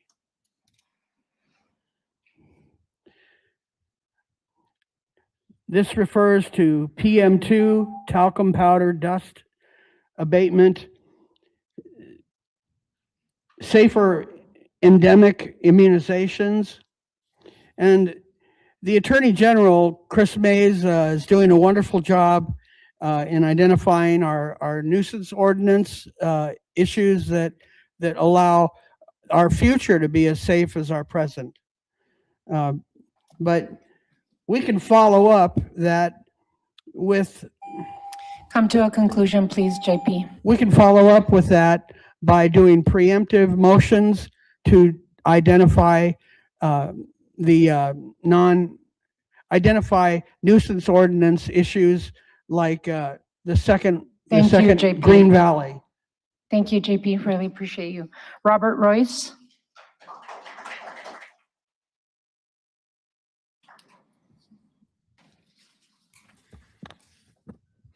I'm Robert Royce. This is officially City Council meeting number 376 since 2001. Sorry I haven't been here last year. I had to deal with my brother's demise 475 miles away in Southern California. I'm here on my Please Vote No on the RTA tour. As everyone here knows, the city of Tucson has well over half the population of the Pima County and has collected well over half of the taxes, yet we have 11% of the representation on the RTA board. And I must insist to everybody who has ears that this cannot go on for another 20 years. The RTA was formed specifically at the urging of the satellite cities to specifically tax Tucson heavily to subsidize their growth and expansion and sprawl. And it has worked spectacularly for that purpose. All you have to do is look at Grant Road, which has been torn up for way too many months. There's absolutely no progress going on. I'm pretty sure they don't have money to finish it. People are paying 21st century rents, and there's not a single left turn on Grant Road between Swan and Country Club. And this is just not right. So I'm asking everyone to vote no on the RTA as a matter of civic pride for the city of Tucson to take our city back from the satellite cities which are dominating the RTA in their own interests. I told the Board of Supervisors 2 weeks ago that my countywide sales tax plan is superior in every way to the RTA. There's nothing revolutionary about it. I lived in a county in Arkansas that had a county sales tax payable to the municipalities directly, and the balance of unincorporated collections went directly to the Washington County government, which is what we need here. I understand we need enablement from the legislature. I'm promising everyone that as soon as the RTA is voted down next month, I will begin lobbying the legislature for my plan to literally lower property taxes throughout the county and give every municipality and the unincorporated areas a penny sales tax for transportation. Once again, please vote no on the RTA. We don't need it. We do need my countywide sales tax plan. Thank you. Thank you, Robert. Our next speaker is Kenneth. I think it's Bierman. My name is Kenneth Bierman, and I live in Ward 3. I'm speaking today to encourage you to put a public power utility before the voters this year. My visits with neighbors and HOA members suggest there's a lot of interest in this subject. I want to congratulate you on authorizing the City of Tucson energy sourcing study that was published in April last year. This was an important step. Clearly, there are a number of hurdles to be overcome, and it is going to take many years to bring a public power utility to fruition, but I believe the potential benefits are worth it. As I see it, there are two primary benefits of a public power utility. First, reduced costs for consumers as outlined in the report. In 2021, after the death of my wife of 50 years, I was bored and I wondered if anybody would hire an old geezer like me. So I applied and was hired by my local Fry's grocery. And I worked for 4 years as a part-time minimum wage courtesy clerk. I didn't need the money. I was a retired librarian. I have a decent retirement income. But in those 4 years, I got to know my fellow workers pretty well. And they struggle. And the TEP bills is one of their big bills that they have trouble paying, particularly in the summer. So anything we can do to reduce the cost of public power is a real benefit to everyone, but especially those at the lower end of the income scale. From my perspective, the second major advantage is control.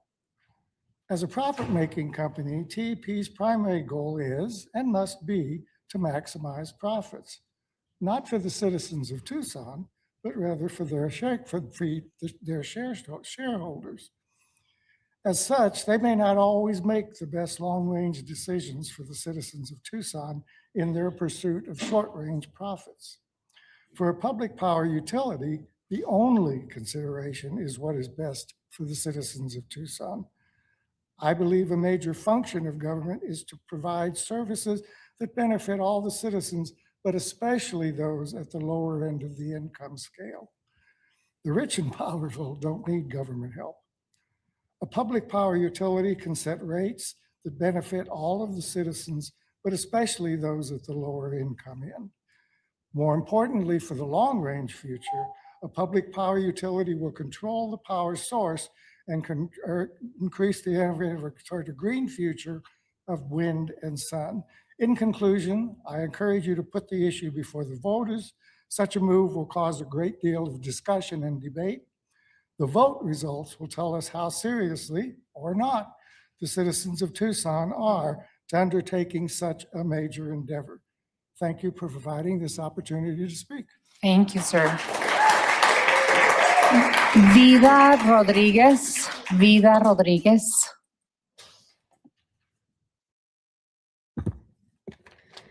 Good evening, Mayor Romero, Vice Santa Cruz, and council members. My name is Vida Rodriguez.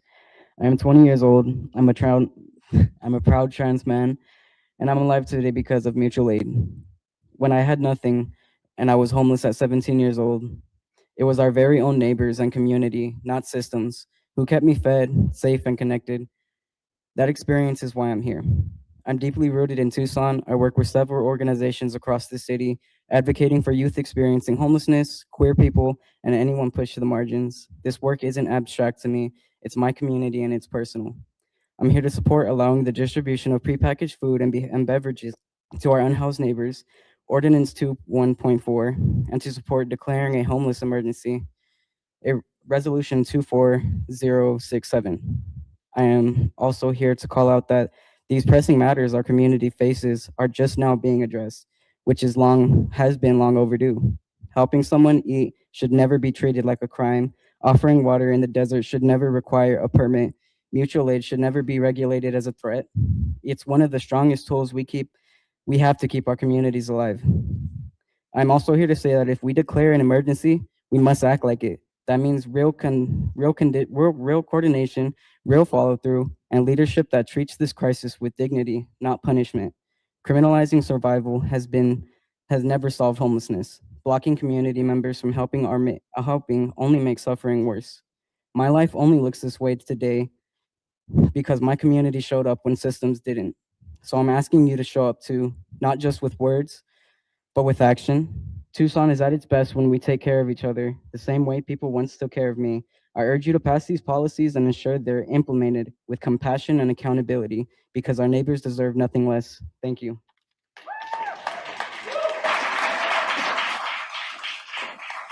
Thank you, Vida. Our next speaker is JD Wallace.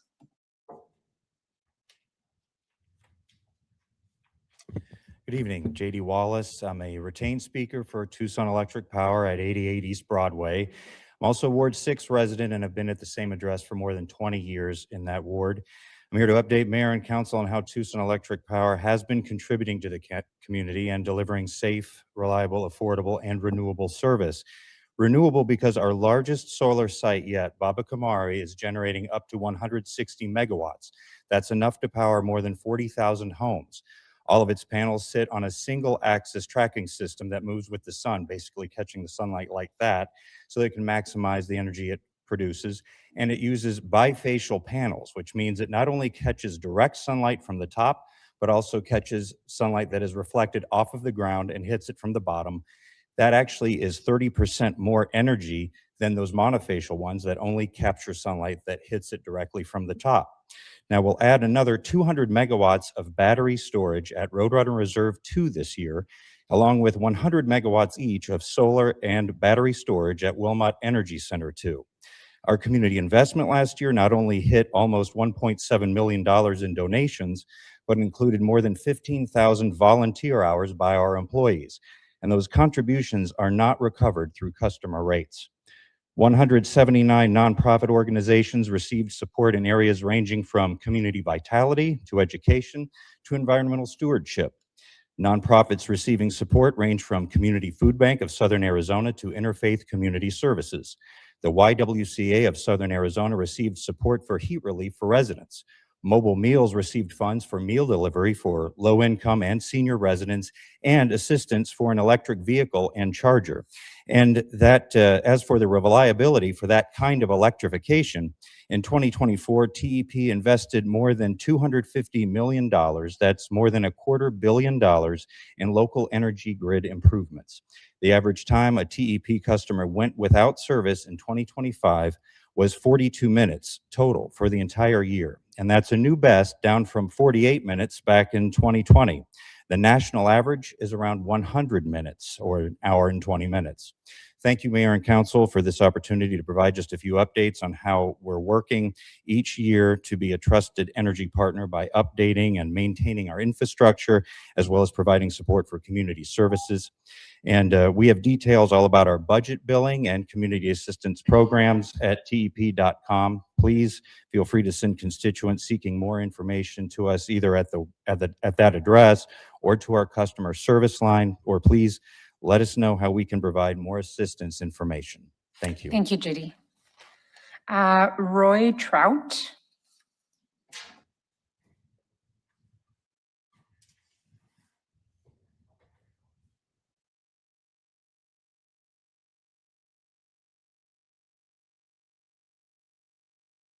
So I'm kind of here to address the city's homelessness issue because I'm one of them. And while the city talks about how much they're doing to help the homeless, I see a lot of us just being arrested for sleeping, which is sad.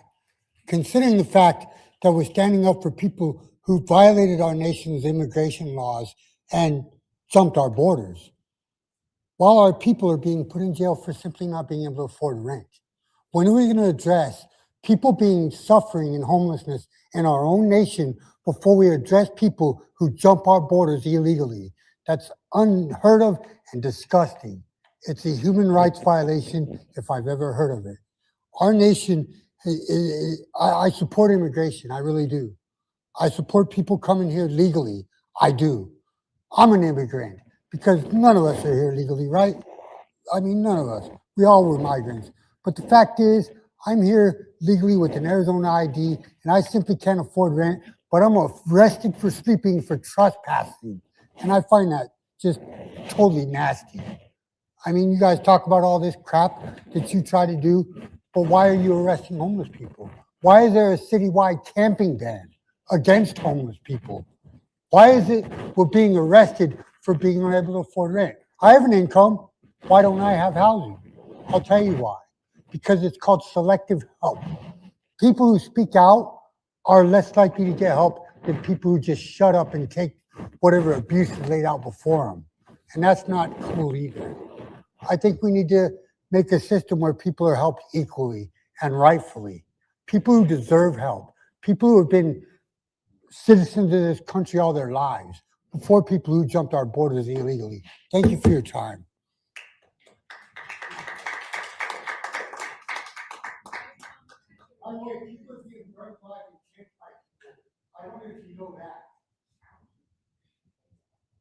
Valerie Gowdy? Or, yeah, Valerie? Thank you.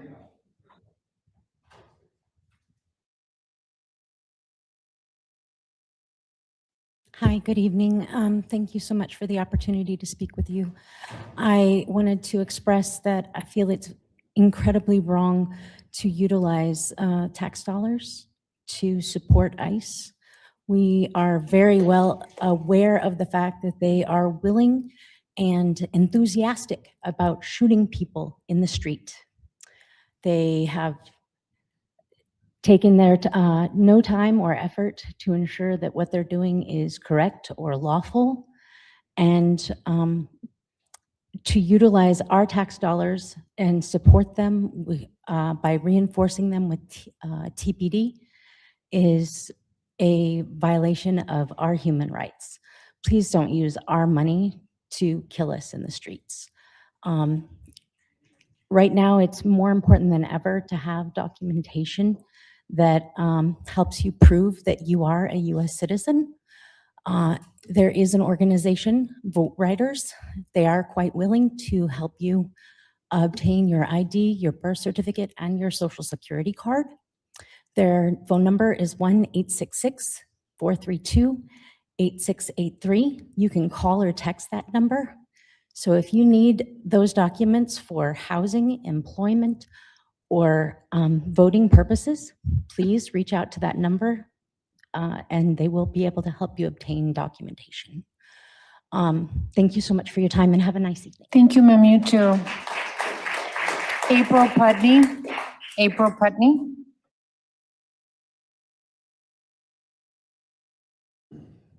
Greetings, Mayor and Council. My name is April. I'm a Ward 1 Tucson resident. I have a lot to say. I firstly want to support the distribution of food and water in any public space at any time. I support public power, and I congratulate you on recognizing the very real fact that homelessness is an emergency in our city, as in so many others. Homelessness is an emergency for every single individual who faces uncertainty about where they will sleep tonight and tomorrow. Thank you, City of Tucson, for finally recognizing that homelessness is also a societal emergency and taking responsibility for your role in it by acting to make way for more humane land use. I support the declaration of an emergency around homelessness with a caveat that I hope it won't be leveraged to increase police harassment of our unhoused neighbors, even in the name of trying to help them through law enforcement. My unhoused friends do not want any more police interaction for any reason. Another critical public health and safety issue is the violent incursion of ICE, DHS, and HSI into our communities. We cannot allow harassment, intimidation, racist profiling, and abuse of power on our streets. I want to address the city's role in resisting and assisting ICE in their brutal, often illegal, and always despicable operations. I support that the city is exploring an ordinance to prohibit the use of city-owned and controlled property by ICE in response to the harassment of a city employee. This is a welcome form of resistance that our elected lawmakers should use.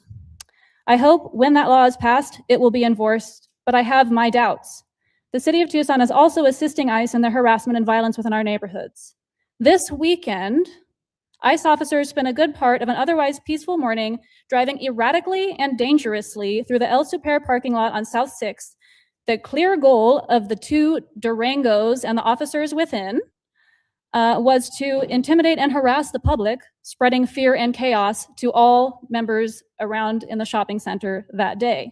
Naturally, community members in the area responded to the threatening situation by being on scene to record the agents and hold them accountable, even risking their bodies by occupying freely public space in the aisles of the parking lot to do so. TPD arrived on the scene, after which an ICE officer struck a peaceful cyclist physically with their vehicle in a menacing and threatening manner. Not one of the several TPD officers or South TPD on scene prevented, acknowledged, or responded to the assault that happened in plain view. And what seeing this tells me, as it must tell many others, is that TPD is not willing to enforce laws when an ICE agent is the aggressor, even for assault. And it tells me that no matter what Chief Kasmar and TPD PR says, the action and inaction of officers show that they believe ICE is above the law and may act with impunity. And I encourage city electeds to change my mind by taking action to end TPD ICE collaboration with personnel and data. Thank you. Russell Smith. Russell Smith.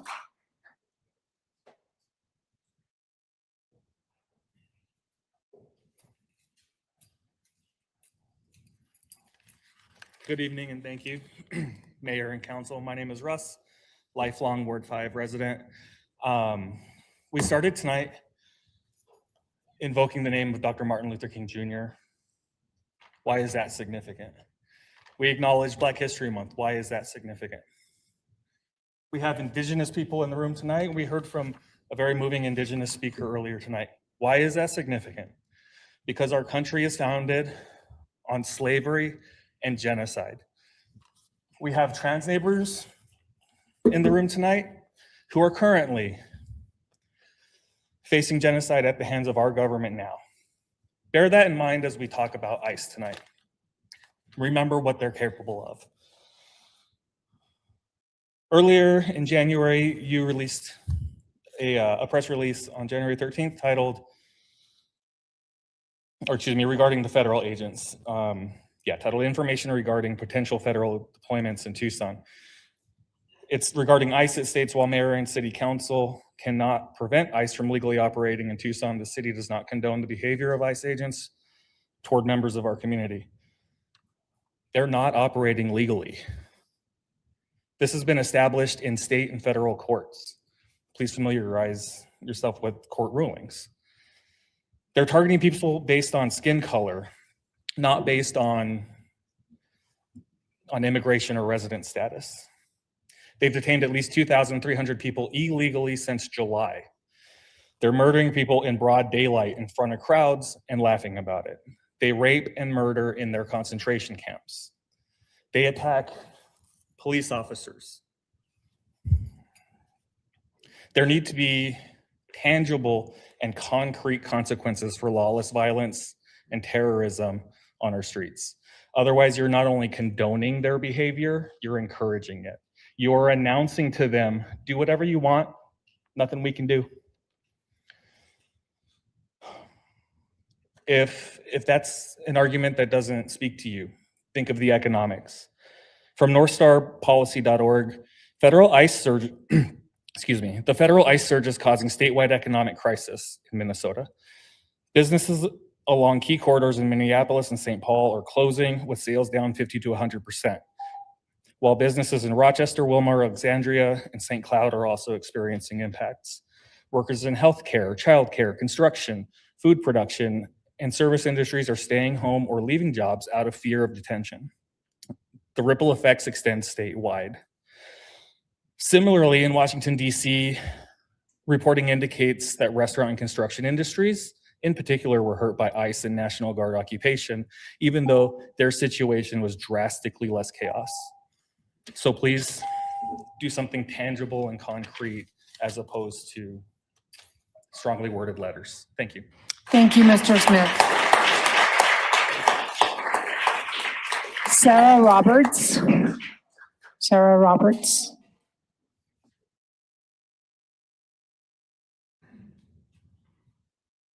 Good evening, Mayor and Council. Thank you for the opportunity. Well, it's been said really well by the previous couple of speakers, but I just want to reiterate that ICE is a rogue agency. We know that. We've seen what's going on in Minneapolis, LA, and Chicago, and everywhere they've been on their surges. They violate the constitutional rights of citizens and non-citizens alike. And Tucson Police Department is being called by ICE to back them up. So we've seen this in several incidents. I'm a resident of Ward 1. I'm not speaking to represent any organization, but I do volunteer with the Rapid Response Network and also the Josefina Auma, the Worker Center. So since we've seen that TPD is being called by ICE to back them up, this looks like collaboration. So I would just urge you to issue directives to TPD to not collaborate, meaning not responding when they're called to back up this rogue agency. And I think this will help us keep alive our idea of being an immigrant welcoming city. Thank you. Thank you, Sarah. John Doherty.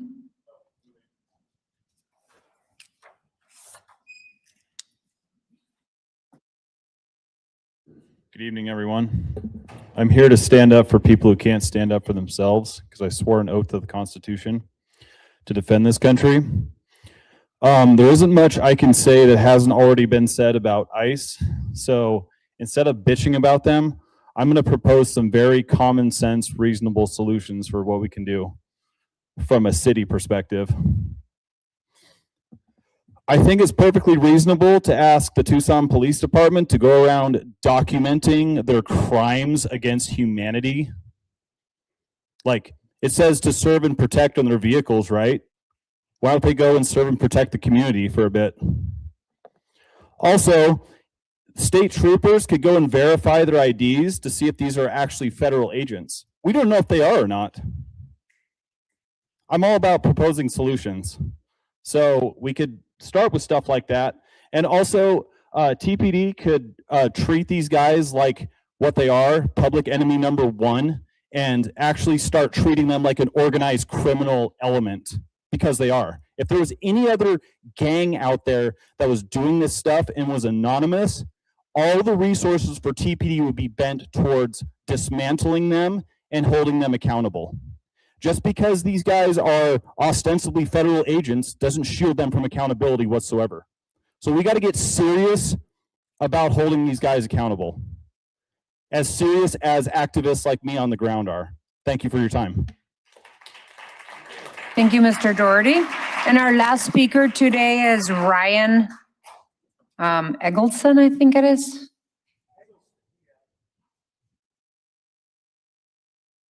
Good evening. Thank you for hearing us. I just want to echo and reiterate what my fellow citizens have been saying about, this extra constitutional military force that comes onto our streets, takes our people.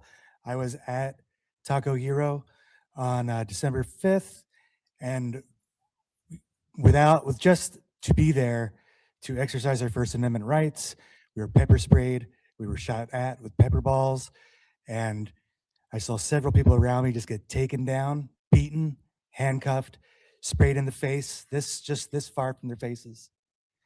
And TPD comes and protects them to get away with our friends and our community members, who are then held at a TPD substation. They're collaborators at that point with fascist force, and that has to stop.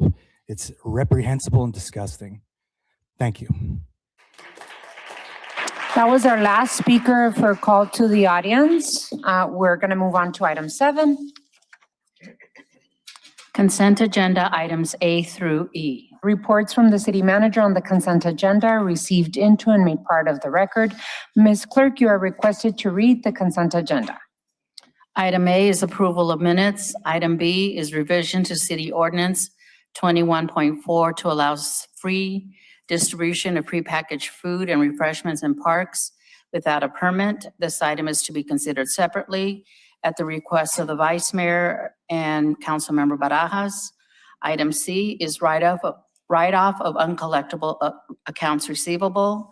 Item D is authority to acquire right-of-way for Prop 101, 5th Street, Alvernon to Wilmont Pavement Rehabilitation Project. Item E is Housing and Homelessness Emergency Declaration. This item will also be considered separately at the request of the Vice Mayor.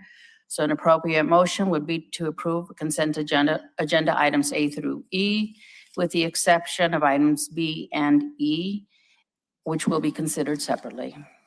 Already may I have a motion to move the items on the consent agenda? So move. Second. There's a motion and a second. Any further discussion? Hearing none, we've got to go roll call. Vice Mayor Santa Cruz. Aye. Mr. Cunningham. Aye. Mr. Dahl. Aye. Mrs. Lee. Aye. Mrs. Barajas. Aye. Ms. Schubert. Aye. Mayor Romero. Aye.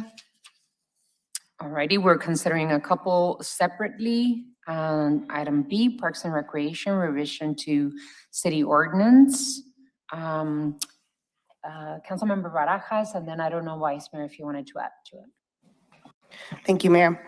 Yeah, I asked for this item to be removed from the consent agenda because I've been receiving some concerns from neighbors about food distribution in our parks and open spaces. And they're asking for more parameters, more accountability from the groups providing these services. Under the proposed revision to this ordinance, I don't see any specific hours or specific parks. So I just want to ensure that not just one park or one geographic area is affected, but that this ordinance is going to be distributed across all neighborhoods across the entire city. I believe in the power of collaboration and partnership, and I would like to see if there's a way that we could discuss this more in depth about how we can partner with our existing local nonprofits, because what I've been hearing from several of our nonprofits is that due to funding, they haven't been able to execute, what they want to fully do. And I feel like as somebody that has worked in, social services, somebody that has worked directly with Parks and Recreation, I want to provide more holistic, long-term solutions and not just putting a Band-Aid on the wound.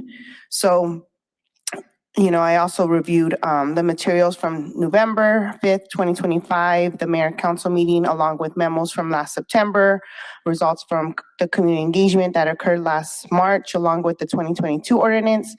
And, just stepping into this role, I want to make sure that we address those concerns.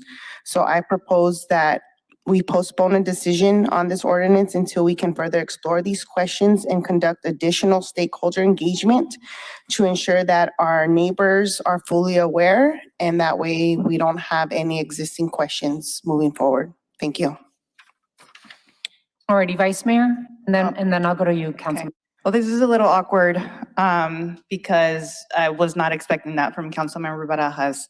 I know my office has been working with Parks and Rec for the past 2 years on this ordinance, and we did community engagement where we brought mutual aid groups, nonprofits, neighbors to kind of have dialogue around this, and it was a very split process. I do understand the concerns that, by limiting, I think part of the challenge was we limited where people could get food, so it was concentrated in certain areas. By rescinding this ordinance, we're taking away that concentration to just one park and being able to spread it out throughout the city so that it isn't just in one neighborhood that we're experiencing this. We had engaged community, I would say for the past 5 years, coming to CAUTA, the audience, talking about the frustrations of being able to provide something as basic as food and water to our unsheltered neighbors. And I think that in this moment, especially the city and other nonprofit entities are strapped financially, and making it easier for mutual aid groups and neighborhood groups or anybody that wants to step up and help us carry that load should be welcome. I do think we, as challenges and concerns come up, we need to address them directly. But I think part of the harm of this ordinance was this blanket approach that wasn't working. And so I commend the work of the city manager and staff to say, you know what, maybe we need to back this up. We came in hot with this ordinance. And in the moment where we can't, as a governing body, can't meet the needs of our community, making it easier for those who can meet the need is what we should be doing to move the needle right now. So if I may request from Council Member Barajas that she reconsider.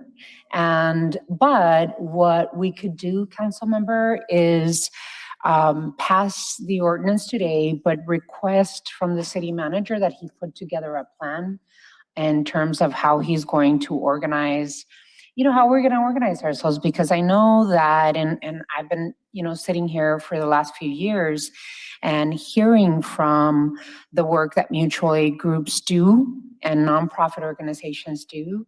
I think that we should be very clear with the community that non-prepackaged food will still need to be permitted through the Pima County Health Department.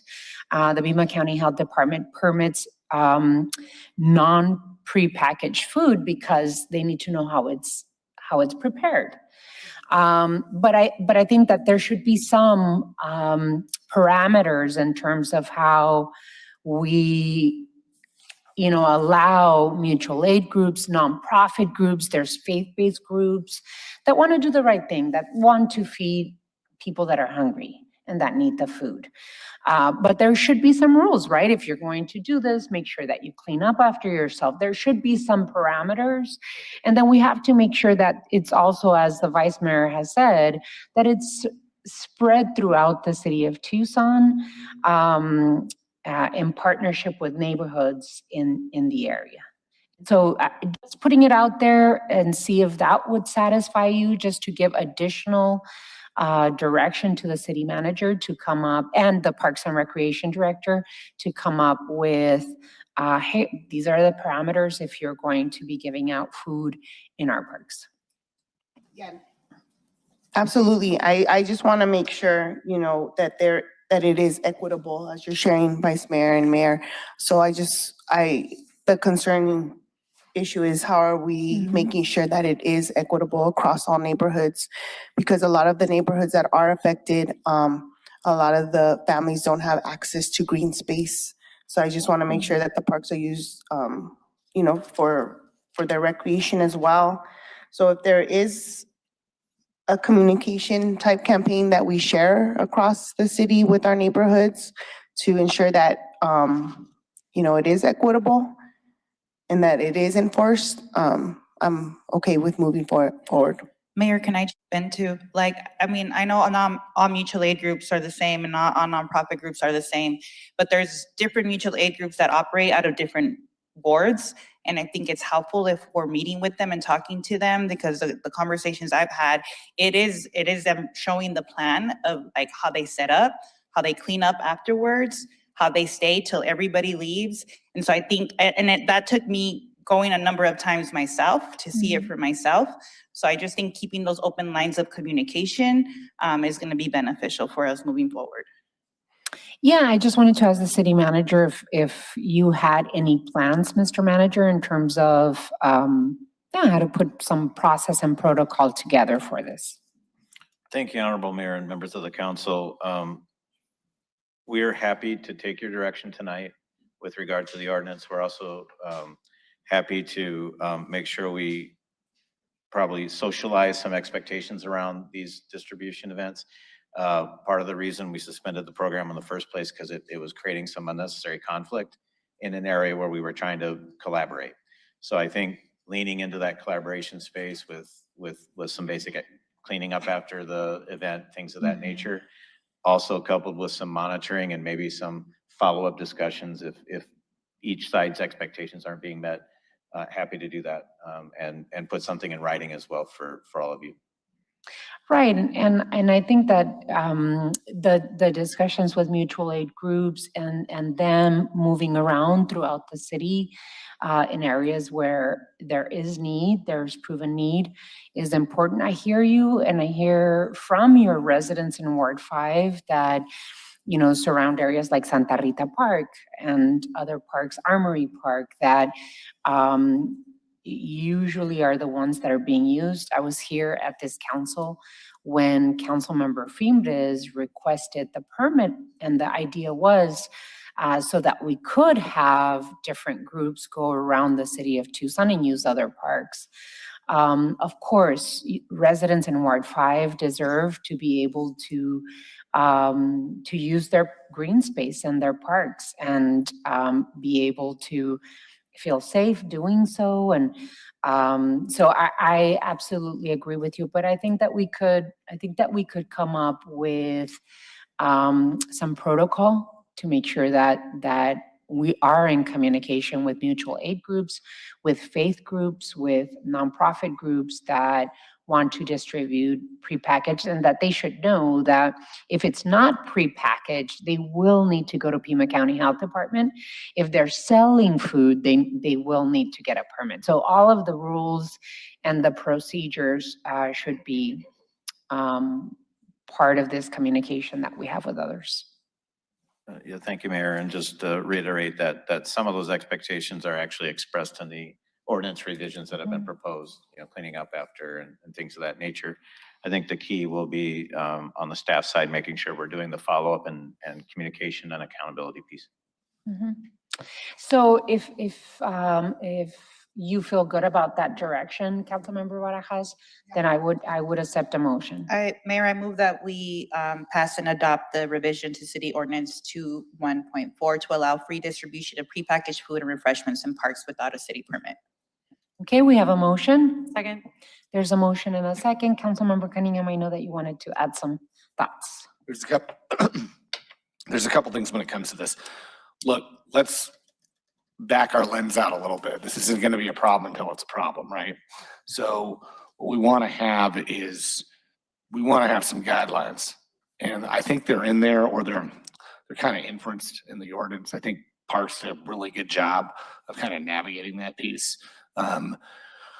It's not going to stop issues where we create a very visible issue at a certain park or something like that, and neighbors are going to respond. And we're just going to have to be able to be adaptive to those items. There's, under no circumstances does there need to be an ordinance that regulates handing out prepackaged food. I mean, you got to do that stuff. That's part of the whole humanitarian thing. I mean, that's the human thing to do. So let's do it right. So that's it. But again, we just need to, I wish we were actually more vague in our guidelines, because every situation is going to be different. Any others? Alrighty, hearing none, we have to get a roll call. Let's go to roll call. Vice Mayor Santa Cruz. Aye. Mr. Cunningham. Aye. Oh. Said aye. Oh, I thought that was Mr. I said aye. Mr. Dahl. Aye. Mrs. Lee. Aye. Ms. Barajas. Aye. Ms. Schubert. Aye. Mayor Romero. Aye. Item B passes by a vote of 7-0. The following one that we're going to consider separately, Ms. Clerk. Housing and Homelessness Emergency Declaration. Alrighty, so I'd like to open it up for Vice Mayor Santa Cruz to open the item, and then we can continue with discussion. All right, thank you, Mayor, and thank you to you and your team for all your support in getting us to this point. I wanted to, also recognize the work of the Councilmember Kozaczek and Councilmember Dahl in approaching the University of Arizona's Druckmann Institute to help, draft the study, and how do we make it easier to have tiny homes or micro homes and, all of that. And so one of the recommendations that they had given us to start off with was declaring a housing emergency. And I really want to thank Corin and why am I blanking?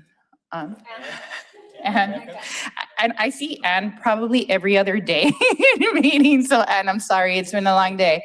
I want to thank them and their teams, for kind of working this through all of this processes for the past year. So thank you and your team so much for getting us to this place. And then the mayor adding, it's not just the housing crisis piece, but it's the homelessness piece that we need to take into consideration. And at the end of the day, this doesn't allow us to leverage funding, as in previous federal administrations, we'd be able with the emergency declaration leverage fundings.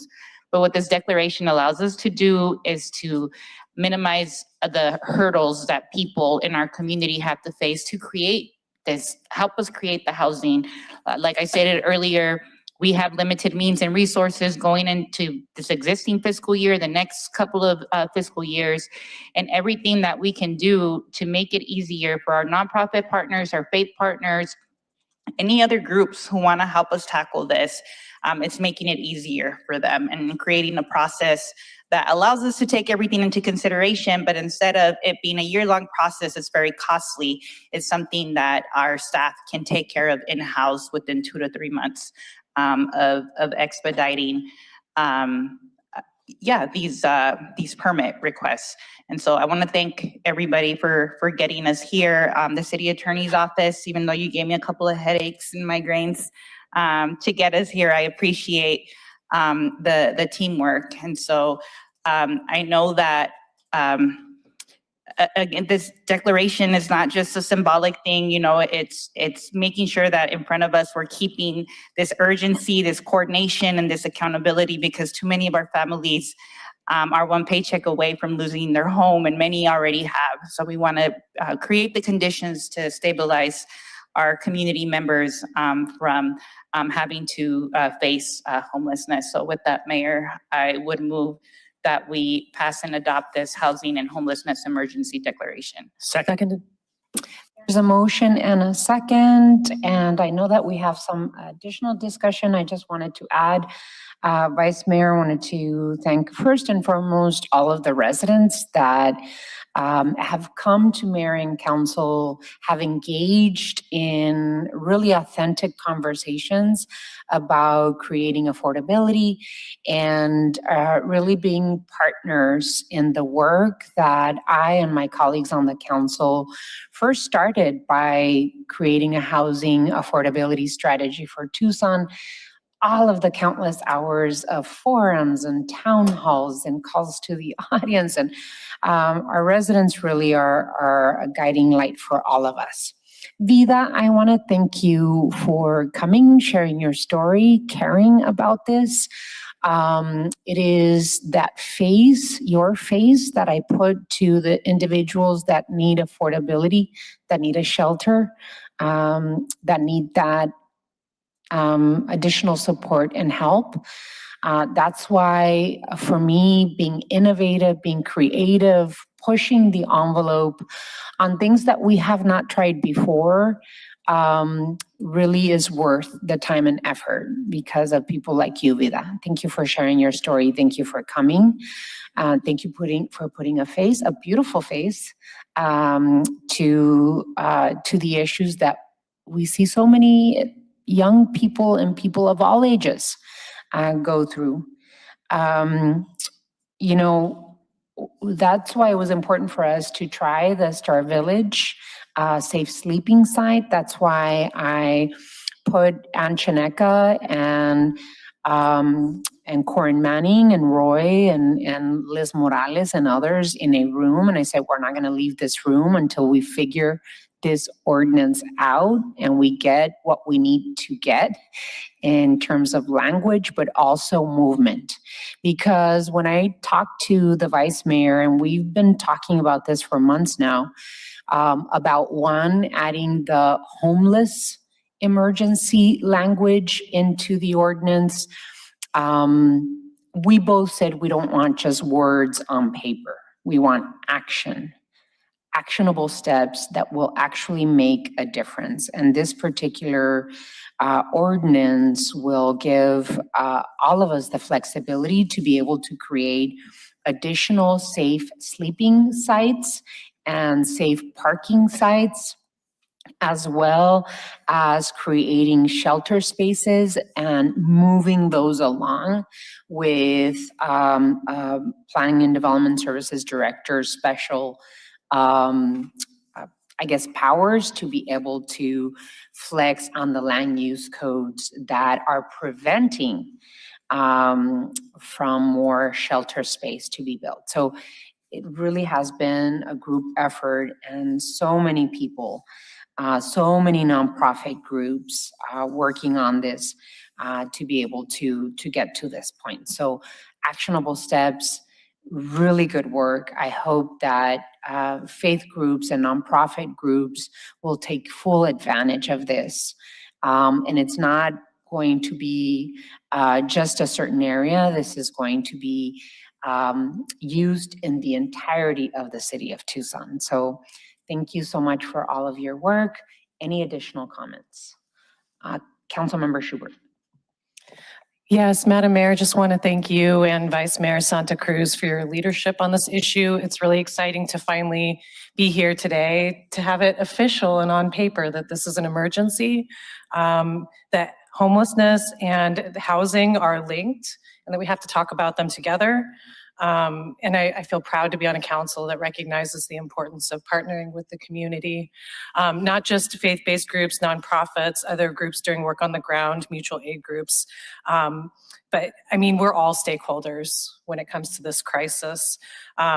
And I stand with you all in my commitment to taking action and making sure this isn't just words on paper. At the Ward 6 office, we've received at least 15 emails in support of this declaration and just underscoring the urgency of needing to act. And we've also heard from multiple neighborhood associations within Ward 6 who are interested in exploring safe sleeping sites. And we're already seeing results from Star Village. We're already seeing that it's helping real people every day. And so I'm just excited to be on board with this effort, and congratulations to Corin and Ann and everybody who was involved in putting this together. Any others? Already hearing none. We need to go to roll call. Ms. Schubert, Aye. Ms. Barajas, Aye. Mrs. Lee. Mr. Dahl, Aye. Mr. Cunningham, Vice Mayor Santa Cruz, Mayor Romero. Aye. Motion passes by a vote of 7-0. Congratulations. Thank you all so much for coming. And thank you to the entire group of staff that worked on this. Ready, we move on to item 8. City Clerk, appointment of City Clerk. City Manager's Communication number 36 dated February 3rd is received into and made part of the record. Ms. Clerk, you are requested to read ordinance 12228 by number and title only. Ordinance number 12228 relating to City Clerk, appointing the City Clerk of the City of Tucson and declaring an emergency. What is the council's pleasure? May I have a motion? So moved. There's a motion and a second. Oh, Second. did we get a second? I'll There's second a it. motion and a second to pass and adopt ordinance 12228. Any discussion? Councilmember Cunningham. Congratulations to Ms. Stoller. Welcome to the city of Tucson. Any others? Councilwoman Lee? Well, first, I just want to acknowledge Suzanne for 46 years. I know we said that when she was stepping down, but I also want to honor, sorry, it's been a long night, Yolanda for her amazing service and stepping into this role and doing it with grace and excellence. And for the city clerk team out there in the audience, I want to acknowledge all of your work. Yes, we're getting some woo whoops out there. And just, I know this is going to be a big transition. And I just want to thank you all for the amazing work that you do every day to keep all of this working behind the scenes. And you all are the engine that keeps everything moving. So I just want to share my gratitude to each of you and welcome Marissa to the team. Any others? I too want to recognize the incredible service that both Suzanne Message gave to the city of Tucson, 46 years, my goodness. And then of course, Yolanda, for your service as our interim city clerk, the entire team. I believe that the city clerk plays a critical role in our democracy, in keeping mayor and council in line and shape, and making sure that you run clean and fair elections, and keeping records. I mean, it's an important job in all of the work that you do. I know that each and every member of the staff at the city clerk's office does this with integrity, and highly believe that the work you do is important for our democracy. So I just want to thank you all for the incredible work. I also want to welcome Marissa Stoller to the city of Tucson. I'm excited to be able to welcome Marisa to Tucson and look forward to working with her in service to our residents. It's an important job, as I said, from overseeing elections to modernizing our records management, improving public access. This work reflects deep respect and accountability for good governance. So congratulations, Marisa. Welcome to the City of Tucson family, and we're looking forward to seeing you here in Tucson. With that, is this roll call? Let's go to roll call. Mr. Dahl? Aye. McShubert? Aye. Mr. Cunningham? Mrs. Lee? Aye. Ms. Barajas? Vice Mayor Santa Cruz? Aye. Mayor Romero? Aye. Item passes by a vote of 7-0.